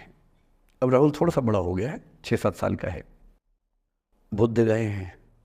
अब आपके मन में आ रहा है कि बुद्ध वहाँ जाके बोलेंगे सॉरी मैंने गलत किया, I hurt you, I really feel sorry. बुद्ध है वो बुद्ध, वहाँ जाके क्या बोल रहे पता है, भिक्षाम देहि, भिक्षा दो। और यशोधरा कितनी महान महिला रही होगी, उसने अपने बेटे का हाथ बाप के हाथ में दे दिया। लेट गो का इससे महान उदाहरण दुनिया के इतिहास में नहीं है कि चलो आखिर तुमने आके झुक के कुछ मांगा तो सही। उसकी जितनी ईगो थी, अहंकार था, सब विगलित हो गया। और जो औरत परेशान थी कि मुझसे बिना बताया गया, उसने अपने बेटे को दे दिया कि इसको लेके जाओ, क्योंकि मैं जानती हूं कि तुम महान काम कर रहे हो, और तुम महान काम कर रहे हो तो मैं क्यों बीच में आऊंगी भाई। मेरा पति महान काम कर रहा है तो मुझे खुशी होनी चाहिए, और तुम्हारी उस खुशी में मैं क्यों पीछे हटूं। बस मुझे भरोसे में लेके जाते तो और खुश होती। ऐसी दूसरी कहानी राधा जी की है। राधा जी आप जानते हैं कृष्ण उनसे बहुत प्रेम करते थे, वो कृष्ण से प्रेम करते थे, उनका विवाह नहीं हो पाया, अलग बात है। लेकिन हमारी परंपरा में प्रेम का जो पराकाष्ठा है ना, प्रेम का चरम, वो तो कृष्ण राधा का है। मतलब राधा कृष्ण का प्रेम एक खास किस्म का प्रेम है, जहां विवाह के बंधन के न होने पर भी प्रेम का चरम रूप होता है। राम और सीता का प्रेम गार्हस्थ्यिक प्रेम का चरम रूप है कि पति पत्नी का प्रेम कितना शानदार हो सकता है। वो देखना हो तो राम सीता का प्रेम देखिए, विशेष रूप से तुलसीदास जी के यहाँ देखिए। और वैसे जो प्रेम होता है वो देखना हो तो राधा कृष्ण का प्रेम देखिए। पर इंटरेस्टिंग है, ये सारे जो हमारे धर्म के चरित्र हैं ये समय के साथ चेंज होते गए हैं। राम बदले हैं, कृष्ण बदले हैं, राधा बदली हैं, सब बदले हैं। एक कवि थे सूरदास, भक्ति काल में 16वीं सेंचुरी, आप मोटा मोटा ध्यान में रखिए। कृष्ण को, आपने वो कहानी सुनी होगी, कृष्ण तो अपने घर में थे, कंस को मारने के लिए वो पैदा हुए थे। कंस को पता लगा तो कंस ने अपने एक सहयोगी अक्रूर, जो कि श्वफल्क के पुत्र थे, उनसे कहा कि जाओ और कृष्ण को लेके आओ, यही मारेंगे। उसको पता नहीं था क्या होगा बाद में। आदमी कॉन्फिडेंस में ऐसी गलतियाँ करता ही है, तो वो सुपर कॉन्फिडेंट था, बुलवाया कृष्ण को। कृष्ण तो इसी काम के लिए आए थे, समझ गए कि बुलावा आ गया है, अब इससे काम निपटाना है, चलते हैं। राधा और गोपियाँ कृष्ण के बिना रह नहीं सकती थी, सुपर इमोशनल विमेन। ऐसा मानते हैं कि वो महिलाएं, राधा तो छोटी थी, बाकी महिलाएं गोपियाँ उनसे काफ़ी बड़ी उम्र की थी, इतनी इमोशनल थी कृष्ण को लेकर कि कृष्ण के बिना वो सोच नहीं सकते थे कैसे रहेंगे। पर वो जिस काम के लिए आए थे धरती पर, वो तो करना ही था। तो अक्रूर आए, अक्रूर ने बताया कि ऐसे ऐसे आया हूँ, ले जाना है। तो कृष्ण और बलराम चले गए। इधर कृष्ण गए, उधर गोपियों का रो रो के हाल बुरा, राधा का हाल बुरा। ऐसी दीवानगी आजकल की फिल्मों में आप सोच नहीं सकते, ऐसी दीवानगी थी उस जमाने में उनके बीच में। और जब आदमी का प्रेम हाथ से निकलता तो वो बेचारा कितना कमजोर हो जाता है। राधा जी की हालत सोचिए। सूरदास कह रहे हैं, अति मलिन वृष भानु कुमारी, हरिश्रम जलु अंतर तन भीजे, ता लालच न धुआवती सारी। कि वृष भानु की कुमारी, वृष भानु मतलब राधा के पिता, वृष भानु की बेटी राधा इतनी कमजोर हो गई है, इतनी मलिन हो गई है। हरिश्रम जलु अंतर तन भीजे, कृष्ण के पसीने की कुछ बूंदें उसके ऊपर गिर गई थी, उसकी साड़ी में लगी हुई हैं। ता लालच न धुआवती साड़ी, इस लालच से साड़ी धुलवा नहीं रही है। और जब से कृष्ण गए हैं कपड़े तक नहीं बदलना चाह रही है कि इस कपड़े में मेरे प्रिय की याद है। खाती नहीं है, इतनी कमज़ोर है, हिल नहीं पाती है। एक और कवि हुए, वो तो इतने आगे बढ़ गए, बिहारी नाम के कवि थे। उनकी नायिका तो लगता है कि घड़ी का पेंडुलम है। सांस लेती है तो 4-5 कदम 6-7 कदम पीछे चली जाती है, सांस छोड़ती है तो आगे आ जाती है। सांस की हवा से ऐसा हो रहा है। इत आवत चली जात उत चली 6-7 अखात, चढ़ी हिंडोरे सी रही लगी उसासनी साथ। कि इधर आती है उधर जाती है, 6-7 हाथ इधर 6-7 हाथ उधर, सांस लेती है तो यहाँ, छोड़ती है तो वहाँ, जैसे झूला झूल रही हो। पर ये रीतिकाल के कवि हैं, उनका अलग टेस्ट है, हम सूरदास पे बात कर रहे हैं। राधा इतनी परेशान है। अच्छा, जब आदमी परेशान होता है ना, जब उसका ब्रेकअप टाइप का होता है कि कोई गया है वापस ही नहीं आ रहा, कृष्ण ने कहा था कि बस जा रहा हूँ, काम निपटा के आता हूँ। उनके मन में था क्या काम निपटाना है, काम निपटा भी दिया। अब कंस के बाद सवाल है कि मथुरा का साम्राज्य कौन संभाले। उसको एक स्ट्रक्चर बनाने के लिए कृष्ण को लगा कि मुझे यहाँ रह के सिस्टम को ठीक करना चाहिए, उसके बाद लौटना चाहिए। तो वो रुक गए वहाँ पर, राज्य का काम भी तो करना ही था। पर प्रेमी व्यक्ति को सब समझ नहीं आया, तो उसको लगता कि नहीं मेरे पास आओ, बाकी सब बेकार की बातें हैं, मेरे पास आओ। कृष्ण आ नहीं रहे। यमुना के इधर कृष्ण है, यमुना के इधर गोपियाँ हैं, पर आत्मसम्मान भी तो है। एक आलोचक ने कहा कि नाव में बैठ के चली जाती। आत्मसम्मान होता है प्रेम में कि मैं क्यों जाऊं, बिना बताए क्यों चले गए, बता के जाते। तो राधा वेट करिए। राधा के मन में क्या आ रहा है, उनको लग रहा है कि ऐसा तो नहीं कि मैंने ही कुछ गलती कर दी हो। जब कोई व्यक्ति दूर चला जाता है ना, बाकी लोग सोचते हैं कि कहीं मुझसे तो गलती नहीं हो गई। और राधा अपनी एक सहेली से बोल रही, गोपी से, मेरे मन इतनी सूढ़ रही, एक दिवस मेरे गृह आए मैं ही मस्ती दही, देखी तिन्हें हों मान कियो सो हरि गुसा गही। पगला सी गई है, बोरा सी गई है। सहेली से क्या बोल रही है, हे सहेली, मुझे पता है क्या लग रहा है, मुझे लगता है कि मुझसे ही गलती हुई है। उसने पूछा क्या गलती हुई है? कह रही है कि एक दिन क्या हुआ, कृष्ण भगवान मेरे पास आए थे, मैं उस समय दही मथ रही थी। वो ग्वाला जीवन है ना वहाँ पर, तो वो गोपालन जीवन का काव्य है पूरा। अब वो मुझसे बात करने आए और मैंने उनसे ठीक से बात नहीं की, मैंने मान किया। मान करना मतलब जिसको आपकी भाषा बोलते हैं भाव खाना। मैंने उनसे ठीक से बात नहीं की, मुझे लगता है वो नाराज़ हो गए, इसी नाराज़गी से लौट नहीं रहे हैं। मेरे मन इतनी सून रही, मेरे मन में कांटा चुभ रहा है। एक दिवस मेरे घर आए, अब समझ में आएगा, एक दिवस मेरे घर आए मैं ही मथती दही, देखी तिन्हें, हाँ हाँ मतलब मैं, मान की योग, मैंने अहंकार दिखाया, सो हरि गुस्सा गही, गुस्सा आ गया उनको इस बात से। सूरदास की राधा मुक्त नहीं हो पा रही, लेट गो नहीं कर पा रही, वो जी नहीं सकती कृष्ण के बिना। पर फिर देखिए 300 साल बाद क्या हुआ। 300 साल बाद कमाल हुआ। 20वीं शताब्दी की शुरुआत में एक और कवि हुए, उनका नाम था अयोध्या सिंह उपाध्याय हरिऔध। हरिऔध के नाम से प्रसिद्ध है। उन्होंने एक पुस्तक लिखी, प्रिय प्रवास। प्रिय प्रवास मतलब प्रिय प्रवास पे चला गया है, कृष्ण चले गए हैं मथुरा, अब राधा कैसे जिएगी। 20वीं सेंचुरी की शुरुआत में फ्रीडम स्ट्रगल शुरू हो चुका है। महिलाएं अभी तक स्वाधीनता आंदोलन का हिस्सा नहीं बनी है, पर अब वो समय आ रहा है कि बनने वाली है। और हरिऔध की राधा ने कमाल कर दिया है। गोपियां पूछती हैं, कृष्ण नहीं आ रहे, अब क्या करोगी? ये राधा जी क्या बोल रही हैं, प्यारे जीवें जगहित करें, गेह चाहे ना आवे। मेरे प्रिय खूब जिए, समाज का कल्याण करें, घर बेशक ना आए, कोई दिक्कत नहीं है, मैं चाहती हूं कि समाज का भला होना चाहिए। ये वो बिंदु है जहां राधा यशोधरा बन जाती है, मैथिली शनगुप्त की यशोधरा। और जो मैं आपको समझाना चाह रहा हूं उस एग्जाम्पल से वो ये कि हो सकता है कि जिससे आप नाराज हो वो किसी बड़े काम की खोज में हो, वो किसी महानता के रास्ते पर हो। और यदि आपके जीवन में कोई व्यक्ति ऐसा है जो किसी महानता के रास्ते पे है, तो उसके रास्ते को रोकना अपने क्षुद्र हितों के लिए बहुत छोटापन है।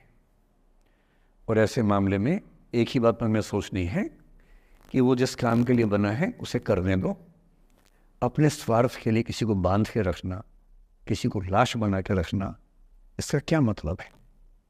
जाने दो, ऐसा क्या है, कुछ तो बढ़िया होगा।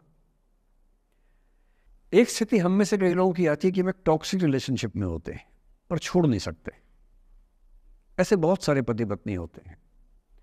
मैं अक्सर बच्चों से एक बात पूछता हूं कि आप में से कितने बच्चे वैसा ही वैवाहिक जीवन चाहते हैं जो आपके माता पिता का है? मैं आपसे पूछूंगा नहीं, आप चिंता मत कीजिए। लेकिन जब जब मैंने पूछा है, मुश्किल से 1 या 2% ने हाथ खड़ा किया है। 97-98% लोग मानते हैं कि वैसा तो नहीं चाहिए, उससे कुछ अलग चाहिए। क्योंकि हम सब जानते हैं कि हमारे माता पिता भी, हमारे समाज के बाकी लोग भी बहुत समझौते करते हैं ताकि बच्चे अच्छा जीवन जी सके। आप भी करेंगे समझौते, सबको करने पड़ते हैं। यह है कि आप समझौते शायद उतने नहीं करेंगे जितने आपके माँ बाप ने किए होंगे, उनके माँ बाप ने और ज़्यादा किए होंगे। हर पीढ़ी कम समझौते करती है, ये समाज के विकास का एक तरीका होता है। पर ऐसा होता है कि आप एक ऐसे रिश्ते में आप छोड़ भी नहीं सकते, जी नहीं पा रहे, छोड़ सकते नहीं, क्योंकि आप तो छोड़ देंगे, आपके चक्कर में कईयों की ज़िंदगी दांव पे लग जाएगी। कैसे छोड़ दें? 3 छोटे छोटे बच्चे हैं, नौकरी है नहीं, वो माँ अपने पति से रोज़ प्रताड़ना झेलती है, बुरी बातें सुनती है, उसके पास कोई सिक्योरिटी नहीं है, वो बच्चों को नहीं छोड़ सकती, बच्चों को लेके कहाँ जाएगी, क्या करे? टॉक्सिक रिश्ता है। तो ऐसे में या तो आप रिश्ता छोड़ते हैं कि हर केस में संभव नहीं होता, पर यदि वो संभव नहीं है तो रिश्ते में रहते हुए चिंताएं छोड़ दीजिए, अपेक्षाएं छोड़ दीजिए। भाई तेरी अपनी जिंदगी, मेरी अपनी जिंदगी, एक घर में रहेंगे पर रोज युद्ध नहीं करेंगे, बीपी नहीं बढ़ाएंगे, शुगर नहीं बढ़ाएंगे, तनाव नहीं बढ़ाएंगे। तुम्हारा अपना स्पेस, मेरा अपना स्पेस। ठीक है, एक छत के नीचे हैं, काम चला लेंगे, किसी और को नहीं बताएंगे, दुनिया के सामने अच्छी अच्छी फोटो खिंचवाते रहेंगे स्माइल कर करके चेहरा, पर कम से कम बच्चे सफ़र ना करें, परिवार सफ़र ना करे। जी लेंगे, झेल लेंगे। और ऐसे माहौल में साहिर ने जो कहा था ना, उसी कविता की कुछ पंक्तियां बड़ी महत्वपूर्ण हैं कि बर्बादियों का सोग मनाना फिजूल था। कि बर्बादियां हैं जीवन में, पर ठीक है, कितना दुख मनाएंगे, अब है तो है, क्या कर सकते हैं। बर्बादियों का सोग मनाना फिजूल था, बर्बादियों का जश्न मनाता चला गया। और फिर अंत में इतनी सुंदर बात कहते हैं, गम और खुशी में फर्क न महसूस हो जहां, मैं दिल को उस मुकाम पे लाता चला गया। कि ठीक है, जैसी जिंदगी है उसको वैसे जिएंगे, अपेक्षाएं नहीं पालेंगे, ना तुम उम्मीद करना, और हम किसी तरह से मैनेज करके जिंदगी गुजार लेंगे। ये है अंतिम जो आपके जीवन में समस्या हो सकती है, करियर को लेके हो सकती है कि आपने कुछ करियर दिमाग में रखा हुआ है, ठान लिया है कि आईएएस बनना है या कुछ बनना है। आप कुछ भी ठान लें, सिर्फ आपके हाथ में नहीं होता है। सफलताएं असफलताएं जीवन में रहती हैं। 10-11 लाख लोग आईएएस का फॉर्म भरते हैं, 5 लाख आईएएस का एग्ज़ाम देते हैं, 1000 का सिलेक्शन होता है। हर एग्ज़ाम में घुमा फिरा की यही स्थितियाँ होती हैं। पॉलिटिक्स में, स्पोर्ट्स में, बिजनेस में, हर जगह कंपटीशन इतना है। सफल होने की जितनी संभावना है, उससे कई गुना संभावना विफल होने की हर क्षेत्र में है। सफल नहीं हो पाए तो क्या करेंगे। और मैंने ऐसे लोगों को देखा है कि आईएएस नहीं बन पाए 20 साल पहले, और 20 साल से रोज घुट रहे हैं कि आईएएस नहीं बन पाए। रात दिन यही ख्याल होता है कि आईएएस नहीं बन पाए, या पीसीएस नहीं बन पाए, या कुछ खास सोचा था जो नहीं कर पाए। तो मैं आप लोगों से निवेदन करूंगा कि यदि आपकी आर्थिक पृष्ठभूमि ऐसी नहीं है कि जो बहुत मजबूत हो, तो हमेशा एक बैकअप ऑप्शन ज़िंदगी में लेके चलिए। किसी करियर को दिमाग पे इतना हावी मत होने दीजिए कि वो नहीं मिलेगा तो कुछ नहीं होगा। आप उस दौर के व्यक्ति हैं जहां इतने ऑप्शंस दुनिया में हैं जितने कभी नहीं थे।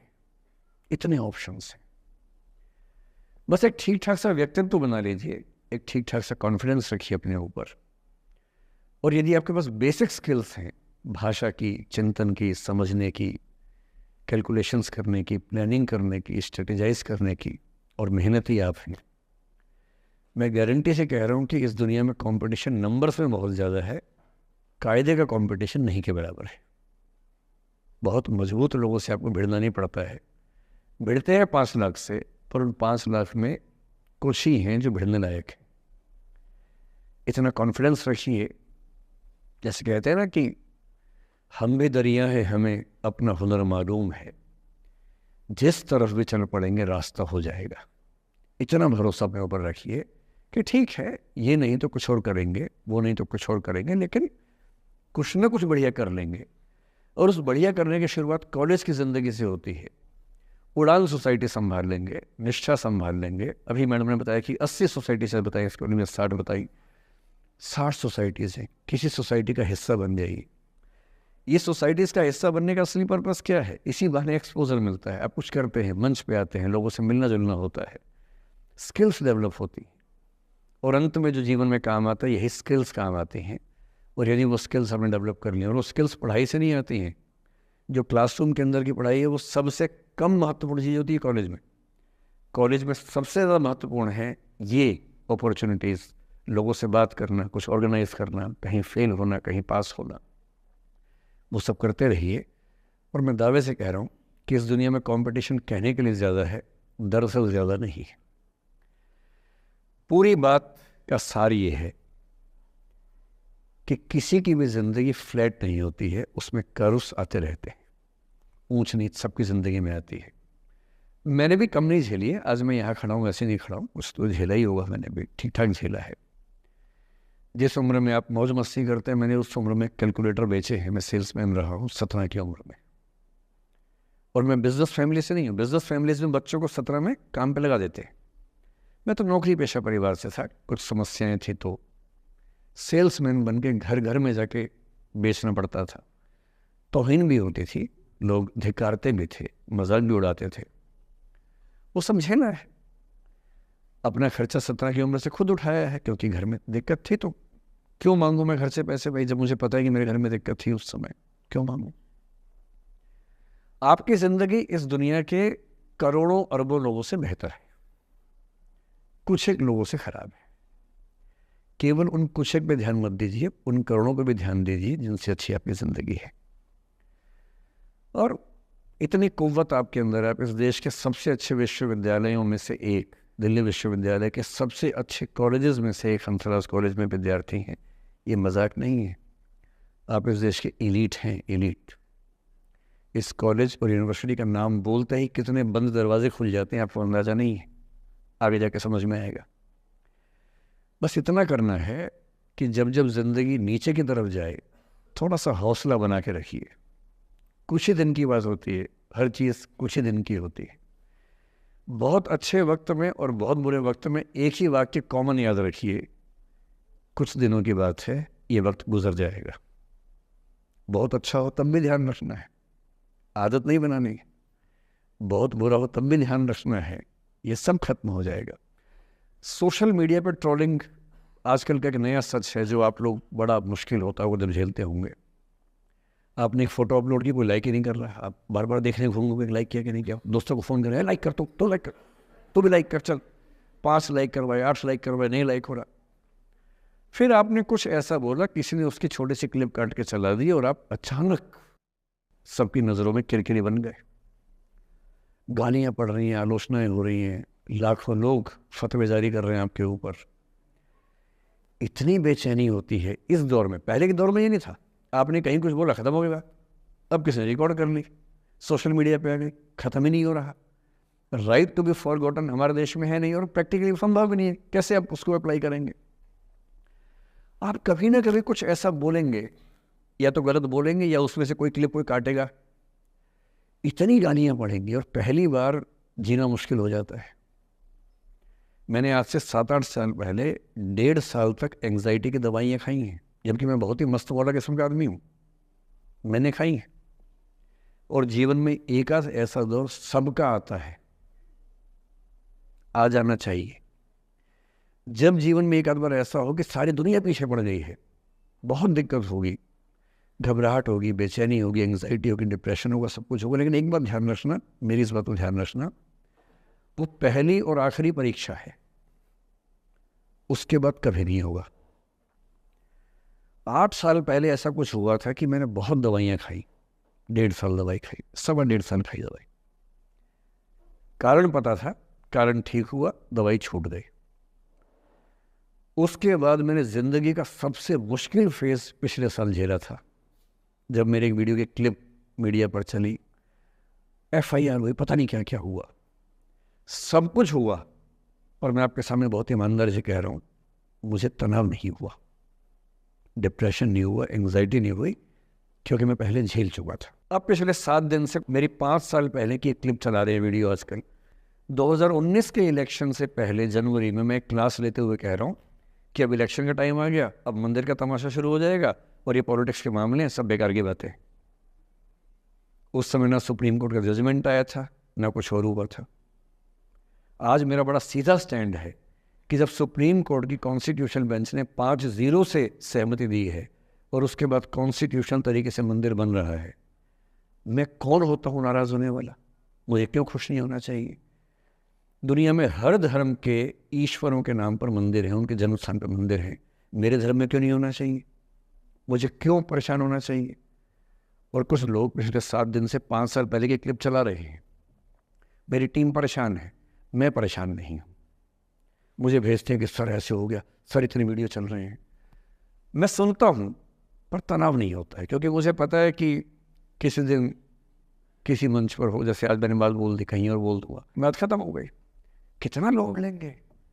और आप लोड लेते रहेंगे तो दुनिया देती रहेगी। दुनिया के पास बहुत है देने के लिए, वो हमेशा देते रहेंगे। खुद को ऐसा फूल प्रूफ बना लीजिए, शील्ड बना लीजिए अपने आसपास कि तनाव आता है फिसल के निकल जाता है। और अगर आप तनाव झेलने के लिए समर्थ हो जाते हैं, लेट गो कर देते हैं, मैं दावे से कह रहा हूँ, सफल कितने होंगे मुझे नहीं पता, ज़िंदगी आपकी शानदार होगी, ये मैं गारंटी दे रहा हूँ। और जब जब बुरा अनुभव हो, जब जब जीवन में बुरा अनुभव हो, सबको होता है, आपको भी होगा, जब जब बुरा अनुभव हो, मेरा सूत्र वाक्य है जो मेरे व्हाट्सएप का स्टेटस भी है परमानेंट, मेरे दिल में गुथा हुआ है, दिल पे छपा हुआ है, सबको बोलता हूँ, हर क्लास में बोलता हूँ, आपको भी बोल रहा हूँ। एक लाइन याद रखना, क्यों डरे जिंदगी में क्या होगा, कुछ ना होगा तो तजुर्बा होगा, उससे बड़ा कुछ नहीं है। अब मैंने ठीक ठाक टॉर्चर कर लिया बच्चों पर, इससे ज़्यादा करना शोभा नहीं देता। इसके साथ ही बात समाप्त करता हूँ। बहुत बहुत धन्यवाद सुनने के लिए। So now it's our time to finally have a positive Q&A session with sir. So first of all, I'll thank you so much. और you motivate us so much sir. मैं जब भी मतलब अगर लाइफ में कुछ भी प्रॉब्लम आ रही होती है तो यूट्यूब पे सबसे पहले यही देखती हूँ कि सर की कुछ ना कुछ वीडियो उस टॉपिक पे पक्का मिलेगी, जिससे कुछ ना कुछ सॉल्यूशन ज़रूर होगा। आज जो आपने जो कुछ भी बोला, I am so motivated of it. And this society people give me a question to ask, ये इन्हीं लोगों में से किसी एक का क्वेश्चन है। So I'd like to ask sir, I try every day to study with the same enthusiasm, and every second day I feel exhausted and not able to complete the study target. What should I do? So first of all, thank you for saying me thank you. And as far as the question is concerned, I don't know whose question is this, but whosoever has sent the question. जब आप ये कहते हैं कि मैं रोज़ उतना पढ़ नहीं पाता हूँ, इसके बुनियादी तौर पर 2-3 रीजंस हो सकते हैं। पहली बात तो कोई भी नहीं पढ़ पाता है, मैं भी नहीं पढ़ पाता हूँ उतना। हम लोग प्रिटेंड करते हैं कि हम बहुत पढ़ते हैं। ईमानदारी की बात है कि मैं आज तक कभी भी 1 घंटे से ज़्यादा एक साथ नहीं पढ़ पाया हूँ, और मैंने ठीक ठाक पढ़ाई की है वैसे, है ना, आप भरोसा कर सकती हैं इस बात पे। एक तो अपने आसपास ऐसे लोगों से बचिए जो बार बार दबाव बनाए कि मैं तो बहुत पढ़ता हूँ, तो कितना पढ़ती है। आप कितने घंटे का टारगेट लेके चल रहे हैं, एक प्रॉब्लम ये भी हो सकती है। आपकी उम्र में कॉलेज के अलावा अगर आप 3-4 घंटे पढ़ लेते हैं तो पर्याप्त है। कॉलेज के 3 साल सिर्फ पढ़ाई के लिए नहीं है, पढ़ाई से ज़्यादा सीखने के साल हैं, मंच पे आने के साल हैं। दोस्तों के साथ फिल्म देखिए, दोस्तों के साथ आउटिंग पे जाइए, रेस्टोरेंट में बैठ के खूब बकवास कीजिए उनके साथ। उसमें जो सीखेंगे वो केवल पढ़ाई से नहीं सीखेंगे। तो दिन में 3-4 घंटे बहुत होते हैं। और बाकी मैं एडवाइस करता हूँ बच्चों को कि बहुत सारी एक्टिविटीज़, जिसमें से एक एक्टिविटी चाय की दुकान पर दोस्तों के साथ बैठना, 1 घंटे बात करना भी शामिल है। पर्सनैलिटी ग्रूमिंग के लिए बहुत ज़रूरी है। फिर आप लोगों की उम्र में इमोशंस थोड़े उठापटक होती रहती है। अगर आप महीने के 30 दिन में से 6-7 दिन बीच में नहीं पढ़ पाते डिस्टर्बेंस से, तो इसका मतलब है कि आप दिमागी तौर पर एकदम ठीक हैं। चिंता उनकी है कि जो रोज़ पढ़ रहे हैं। इसका मतलब वो अपनी उम्र में जी नहीं रहे, वो किसी और उम्र में जी रहे हैं। तो ठीक है, कभी कभी डिस्टर्बेंस आएगी, उसको एंजॉय कीजिए। डिस्टर्बेंस बस सुंदर प्यारी होनी चाहिए, इतना ध्यान रखिए, है ना। जिसकी वजह से नींद उड़ी हुई है वो अच्छा होना चाहिए, बाकी तो ठीक है। नमस्ते sir, thank you sir for this session sir. I extend my gratitude sir, it was an honour to listen you sir. Sir मेरा आपसे सवाल होगा कि कई एक आध एग्जाम्पल होंगे सर जहां आपने लेट गो किया होगा, आप अपने जीवन में भी किसी चीज़ में लेट गो किए होंगे, तो कोई एक आध ऐसा एग्जाम्पल आप शेयर करना चाहे जिससे हमें भी प्रेरणा मिले। मैं बताता हूँ आपको। जो मैंने कहा कि 7-8 साल पहले मैं थोड़ा एंग्जाइटी का शिकार हुआ, कई कारण थे, पर उसमें 2-4 लोग ऐसे थे जिन्होंने मेरा जीना मुश्किल कर दिया था उस समय। मतलब उन्होंने कर दिया, मैंने करवा भी लिया। अब तो मैं करवाता ही नहीं, तब मैंने करवा लिया था। अजीब किस्म के लोग पीछे पड़ के रात दिन 24 घंटे तनाव देते रहना बिना किसी बात के, कोई वजह भी नहीं थी ऐसी। मैं बड़ा परेशान रहा। फिर बाद में परिस्थितियाँ बदल गई, मैं ठीक हो गया, मेरी स्थितियाँ ज़्यादा बेहतर हो गई।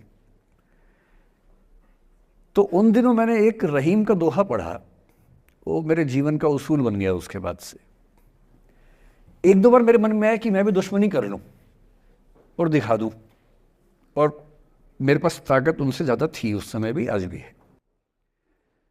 पर अगर मैं किसी के उकसाने पे उसके जैसा हो गया तो जीता तो वही। जब मैं ही नहीं रहा तो फिर तो कोई और लड़ रहा है, मैं रहा ही नहीं, वो जीत जाएगा। मेरी असली कश्मकश ये थी कि बिना उसके जैसा हुए इस चीज़ से बाहर निकलना है। ये कुछ वैसे कि आप सड़क पे जा रहे हैं, कीचड़ में सूअर लोटा हुआ है, उछल उछल लौट रहा है, आपके सफ़ेद कमीज पे छींटा पड़ गया। अब दो ऑप्शंस हैं, या तो हिसाब बराबर करने के लिए उतर जाइए, उसको आप कैसे गंदा करोगे, तो पहले ही मस्त है उसी गंदगी में, उसका तो स्वभाव है। आपका एक छींटा है, आप पूरी कमीज गंदी कर लेंगे वहाँ जाके। तो सबसे अच्छा क्या है, वहाँ से निकल जाना, लेट गो कर देना।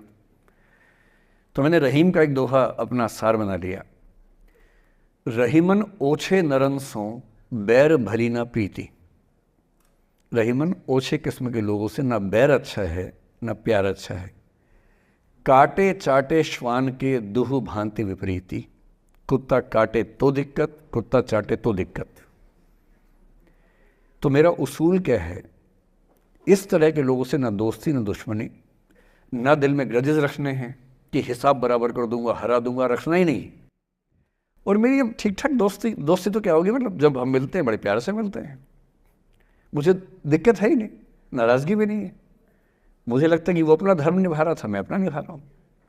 और अगर मैं दुश्मनी पाल लेता, अपना बीपी बढ़ाता, डायबिटीज़ करवा लेता, मैंने पाला ही नहीं, ना मैं पालता हूँ। और भी ऐसे कई इंस्टांसेस हैं जहाँ दुश्मनी करने का पूरा स्कोप था, पर मैं दुश्मनी करता नहीं, मुझे शौक ही नहीं दुश्मनी करने का। मेरा दुनिया में एक भी दुश्मन नहीं है, मतलब मैं कईयों का हूँ, मेरा एक भी नहीं है। जो मुझे अपना दुश्मन मानते हैं वो मेरे दुश्मन नहीं, मेरे लिए वो परिचित हैं, जो मित्र हो सकते थे या हो सकते हैं। फिलहाल मित्र नहीं है, लेकिन दुश्मनी नहीं है। और अगर दुश्मनी कभी हो भी जाए ना, ये ध्यान रखना है कि बाद में दोस्ती हो सकती है। बशीर बद्र ने कहा है, दुश्मनी जमकर करो लेकिन ये गुंजाइश रहे, गर कभी हम दोस्त हो जाएं तो शर्मिंदा ना हो। ये मैं ध्यान रखता हूँ हमेशा। नमस्कार सर। नमस्कार सर, मेरा नाम रश्मि श्रीवास्तव है और मैं यहाँ हिंदी ऑनर्स द्वितीय वर्ष की छात्रा हूँ। सर, सबसे पहले तो मैं आपको बहुत बहुत धन्यवाद देना चाहूँगी सर। आपसे मिलकर बहुत अच्छा लग रहा है मुझे और ये मेरे लिए बहुत बड़ी सौभाग्य की बात है। सर, मेरा प्रश्न है आपसे कि सर, मेरे साथ ऐसा हुआ कि मैं बचपन से बहुत अच्छी स्टूडेंट रही और सर मेरी ज़िंदगी में ऐसा एक वक्त आया जब मुझे 2 बार असफलता का सामना करना पड़ा और सर तीसरी बार मैं सफल हुई, परंतु सर आज भी वो डर मेरे मन से नहीं जा रहा है। अभी भी मैं उसको फेस नहीं कर पा रही हूँ कि मैं कैसे फेल हो गई। और सर कभी ऐसा होता है कि मैं सो रही हूँ और रात में मुझे वो डर लगता है कि आगे मैं नहीं कर पाऊँगी। मुझे ऐसा लगता है कि आगे अगर मैं कुछ अच्छा करना चाह रही हूँ तो मुझे उस असफलता का डर रहता है कि जो मैंने फेस किया है, और सर मैं उससे उभर नहीं पा रही हूँ। मतलब मेरे ख्याल से ये असफलता आपसे ज़्यादा आपके माहौल की, आपके पेरेंट्स, आपके टीचर्स की है कि उन्होंने आपको, मतलब कुछ बच्चे अपने आप से इतनी उम्मीद पाल लेते हैं कि फेलियर झेल नहीं पाते। आप वैसे बच्चों में हैं। जो आपने कहा ना कि मैं शुरू से बहुत अच्छी स्टूडेंट रही हूँ, ये दुर्भाग्य की बात है, ये अच्छी बात नहीं है। मैं नहीं चाहता कि बच्चे अच्छे स्टूडेंट बने। अच्छे स्टूडेंट का मतलब जो बहुत पढ़ाकू किस्म के होते हैं, सीधे स्कूल से घर, घर से स्कूल, घर में घुसते ही होमवर्क करना शुरू किया, वैसे बच्चे ज़िंदगी में बड़े परेशान रहते हैं। बच्चों को होना चाहिए छटा हुआ टाइप का, शरारती, बदमाश, मतलब काम भी करें स्कूल का, लेकिन बेसिकली आपको स्मार्ट होना है, कॉन्फिडेंट होना है। पढ़ाकू होने से ज़िंदगी बहुत अच्छी नहीं चलती है। ज़िंदगी के लिए ना व्यक्तित्व चाहिए। हुआ क्या आपके साथ, आपको बता दिया गया कि अच्छा बच्चा वो है जो पढ़ता है, होमवर्क करता है, आपने वो सब किया। तारीफ़ें आपकी इतनी हुई होंगी कि बेटा तुम तो कुछ भी कर दोगी, आपको भरोसा हो गया कि मैं कुछ भी कर दूंगी। लेकिन ऐसी ऐसी तारीफ़ें हर गांव हर मोहल्ले में कई बच्चों की हो रही थी। जब उन सब में कंपटीशन हुआ तो कुछ सफल हुए, बहुत सफल नहीं हो पाए। तो जो सफल नहीं हो पाए उनको बहुत बेचैनी हुई। आपका सौभाग्य है कि अब तीसरी बार में सफल हो गई। कई ऐसे लोग हैं जो कभी सफल नहीं हुए ज़िंदगी में, उनको भी तो जीना है। तो मैं एक ही बात कहूँगा, अपने आप से उम्मीदें कम कर लीजिए। और ये आसान नहीं होता है। इसका तरीका ये है कि एक दो ऐसे अच्छे दोस्त जो अच्छे भी हैं, दोस्त भी हैं और बहुत उम्मीदें ना रखते हैं, ना आपको रखने देंगे अपने आप से। डायरी लिखने से लेकर कुछ अच्छे उपन्यास पढ़ना, अच्छी फिल्में देखना, जो आपको सहज होना सिखाएं, न कि महान होना सिखाएं।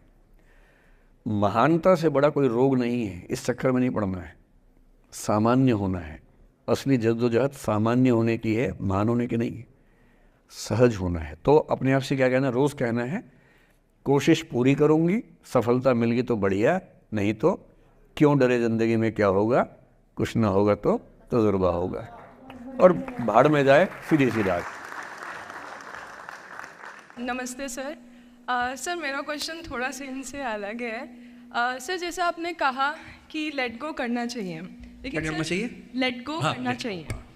हमने भी ये चीज़ सुनी है कि जिसके नसीब में जो लिखा होता है एक दिन उसे वो मिलता ही है, तो उसके लिए हमें परिश्रम करना चाहिए। तो सर एक इनके बीच में क्या एक थिन लाइन नहीं है कि हमने सोचा जैसे 71st डे पर मुझे ऐसा लग रहा है कि अब मुझसे और नहीं होगा, अब मैं नहीं करूँगी। माना कि वो गिव अप भी कहा जाता है, लेकिन अगर मेरे नसीब में है कि नहीं यार कल ये तुझसे हो जाएगा, अगर मैं कोई भी टास्क कर रही हूँ कल ये कंप्लीट होगा, लेकिन मैं सोचूँ नहीं मेरे से ये प्रेशर नहीं हो रहा, I should let go this, I should start some other thing. तो क्या ये मुझे लेट गो करना कभी रिग्रेट नहीं कर सकते क्या लाइफ में, यार एक दिन और ट्राई कर लेते तो शायद मिल ही जाता? देखिए, जो नसीब का मामला है, मेरे ख्याल से आपकी उम्र में नसीब को नहीं मानना चाहिए। दुनिया में किसी को नहीं पता कि नसीब है या नहीं, और है तो कितना है। सब तुक्का लगा रहे हैं, मैं भी तुक्का लगा रहा हूँ। ठीक, जो हार जाता है ना उसको तसल्ली देना बहुत ज़रूरी है, वरना वो जी नहीं पाएगा। और पराजित व्यक्ति को तसल्ली देने के लिए सबसे अच्छा शब्द है नसीब, भाग्य, नियति। बहुत ज़रूरी है। और इसलिए एक उम्र के बाद गीता का सार पढ़ना बहुत ज़रूरी है। समझना पड़ता है कि सब कुछ हमारे हाथ में नहीं होता है, सच में नहीं होता है। पर इसका मतलब ये भी नहीं है कि सब कुछ किसी और के हाथ में होता है। अगर ऐसा होता तो बिना मेहनत करने वाले IAS बन जाते या कुछ भी बन जाते। ये हो सकता है कि IAS बनने के एग्ज़ाम में 10 ने मेहनत की, उनमें से 8 का हुआ, 2 का नहीं हुआ। पर ये नहीं हो सकता कि एक आदमी ने मेहनत नहीं की तो उसका IAS हो गया। बिना मेहनत के तो नसीब भी नहीं मिलने वाला है। इसलिए ये मान लीजिए कि कुछ ना कुछ चीज़ें हमारे कंट्रोल में नहीं हैं, लेकिन जितना कंट्रोल में है उस पर पूरी ताकत लगाएंगे, पूरा डिसिप्लिन रखेंगे, तो हम अपनी किस्मत सबसे अच्छी लिख पाएंगे। सबसे अच्छी मतलब बाकियों से नहीं, मेरी जितनी अच्छी हो सकती है उतनी अच्छी लिख पाएंगे। और इसलिए अगर आपको लगे कि मैं नहीं कर पाऊंगी कोई काम, तो उसको गिव अप ही कहते हैं। लेट गो का मतलब तब होता है जब आप मन भर चुका है, अब उसकी ज़रूरत महसूस नहीं हो रही। जैसे IAS बनने की कोशिश कर रहे हैं, नहीं बन पाए, तैयारी छोड़ दी, गिव अप है। बन गए, नौकरी की, मज़ा नहीं आया, छोड़ दिया, ये लेट गो है। लेट गो करने के लिए पहले हासिल करना पड़ता है, या हासिल होने से पहले उस मनोभूमि पर पहुंचना पड़ता है जहां हासिल होने का सुख आपने महसूस कर लिया और उसमें मज़ा नहीं आया, ठीक ही है, औसत है, तब छोड़ दिया। इसलिए आपकी उम्र को शोभा नहीं देता कि हम नसीब की बात करें, ये शोभा देता है मेरी उम्र को। तो 30-40 के बाद नसीब, भाग्य, नियति चलेगा। फिलहाल कर्म पे भरोसा कीजिए, मेहनत, डिसिप्लिन, और मोटिवेशन से ज़्यादा महत्वपूर्ण है डिसिप्लिन, ध्यान रखिएगा। मोटिवेशन का ग्राफ ऐसा होता है, फिर ऐसे नीचे आता है धीरे धीरे। डिसिप्लिन ऐसे रहता है, और डिसिप्लिन वाला व्यक्ति हमेशा मोटिवेशन वाले व्यक्ति से ज़्यादा सफल होगा, ये मान के चलिए। सबसे अच्छा क्या है? Motivation with discipline. तो कोशिश कीजिए कि नसीब पे ना छोड़िए, अपने भरोसे कीजिए। All the best.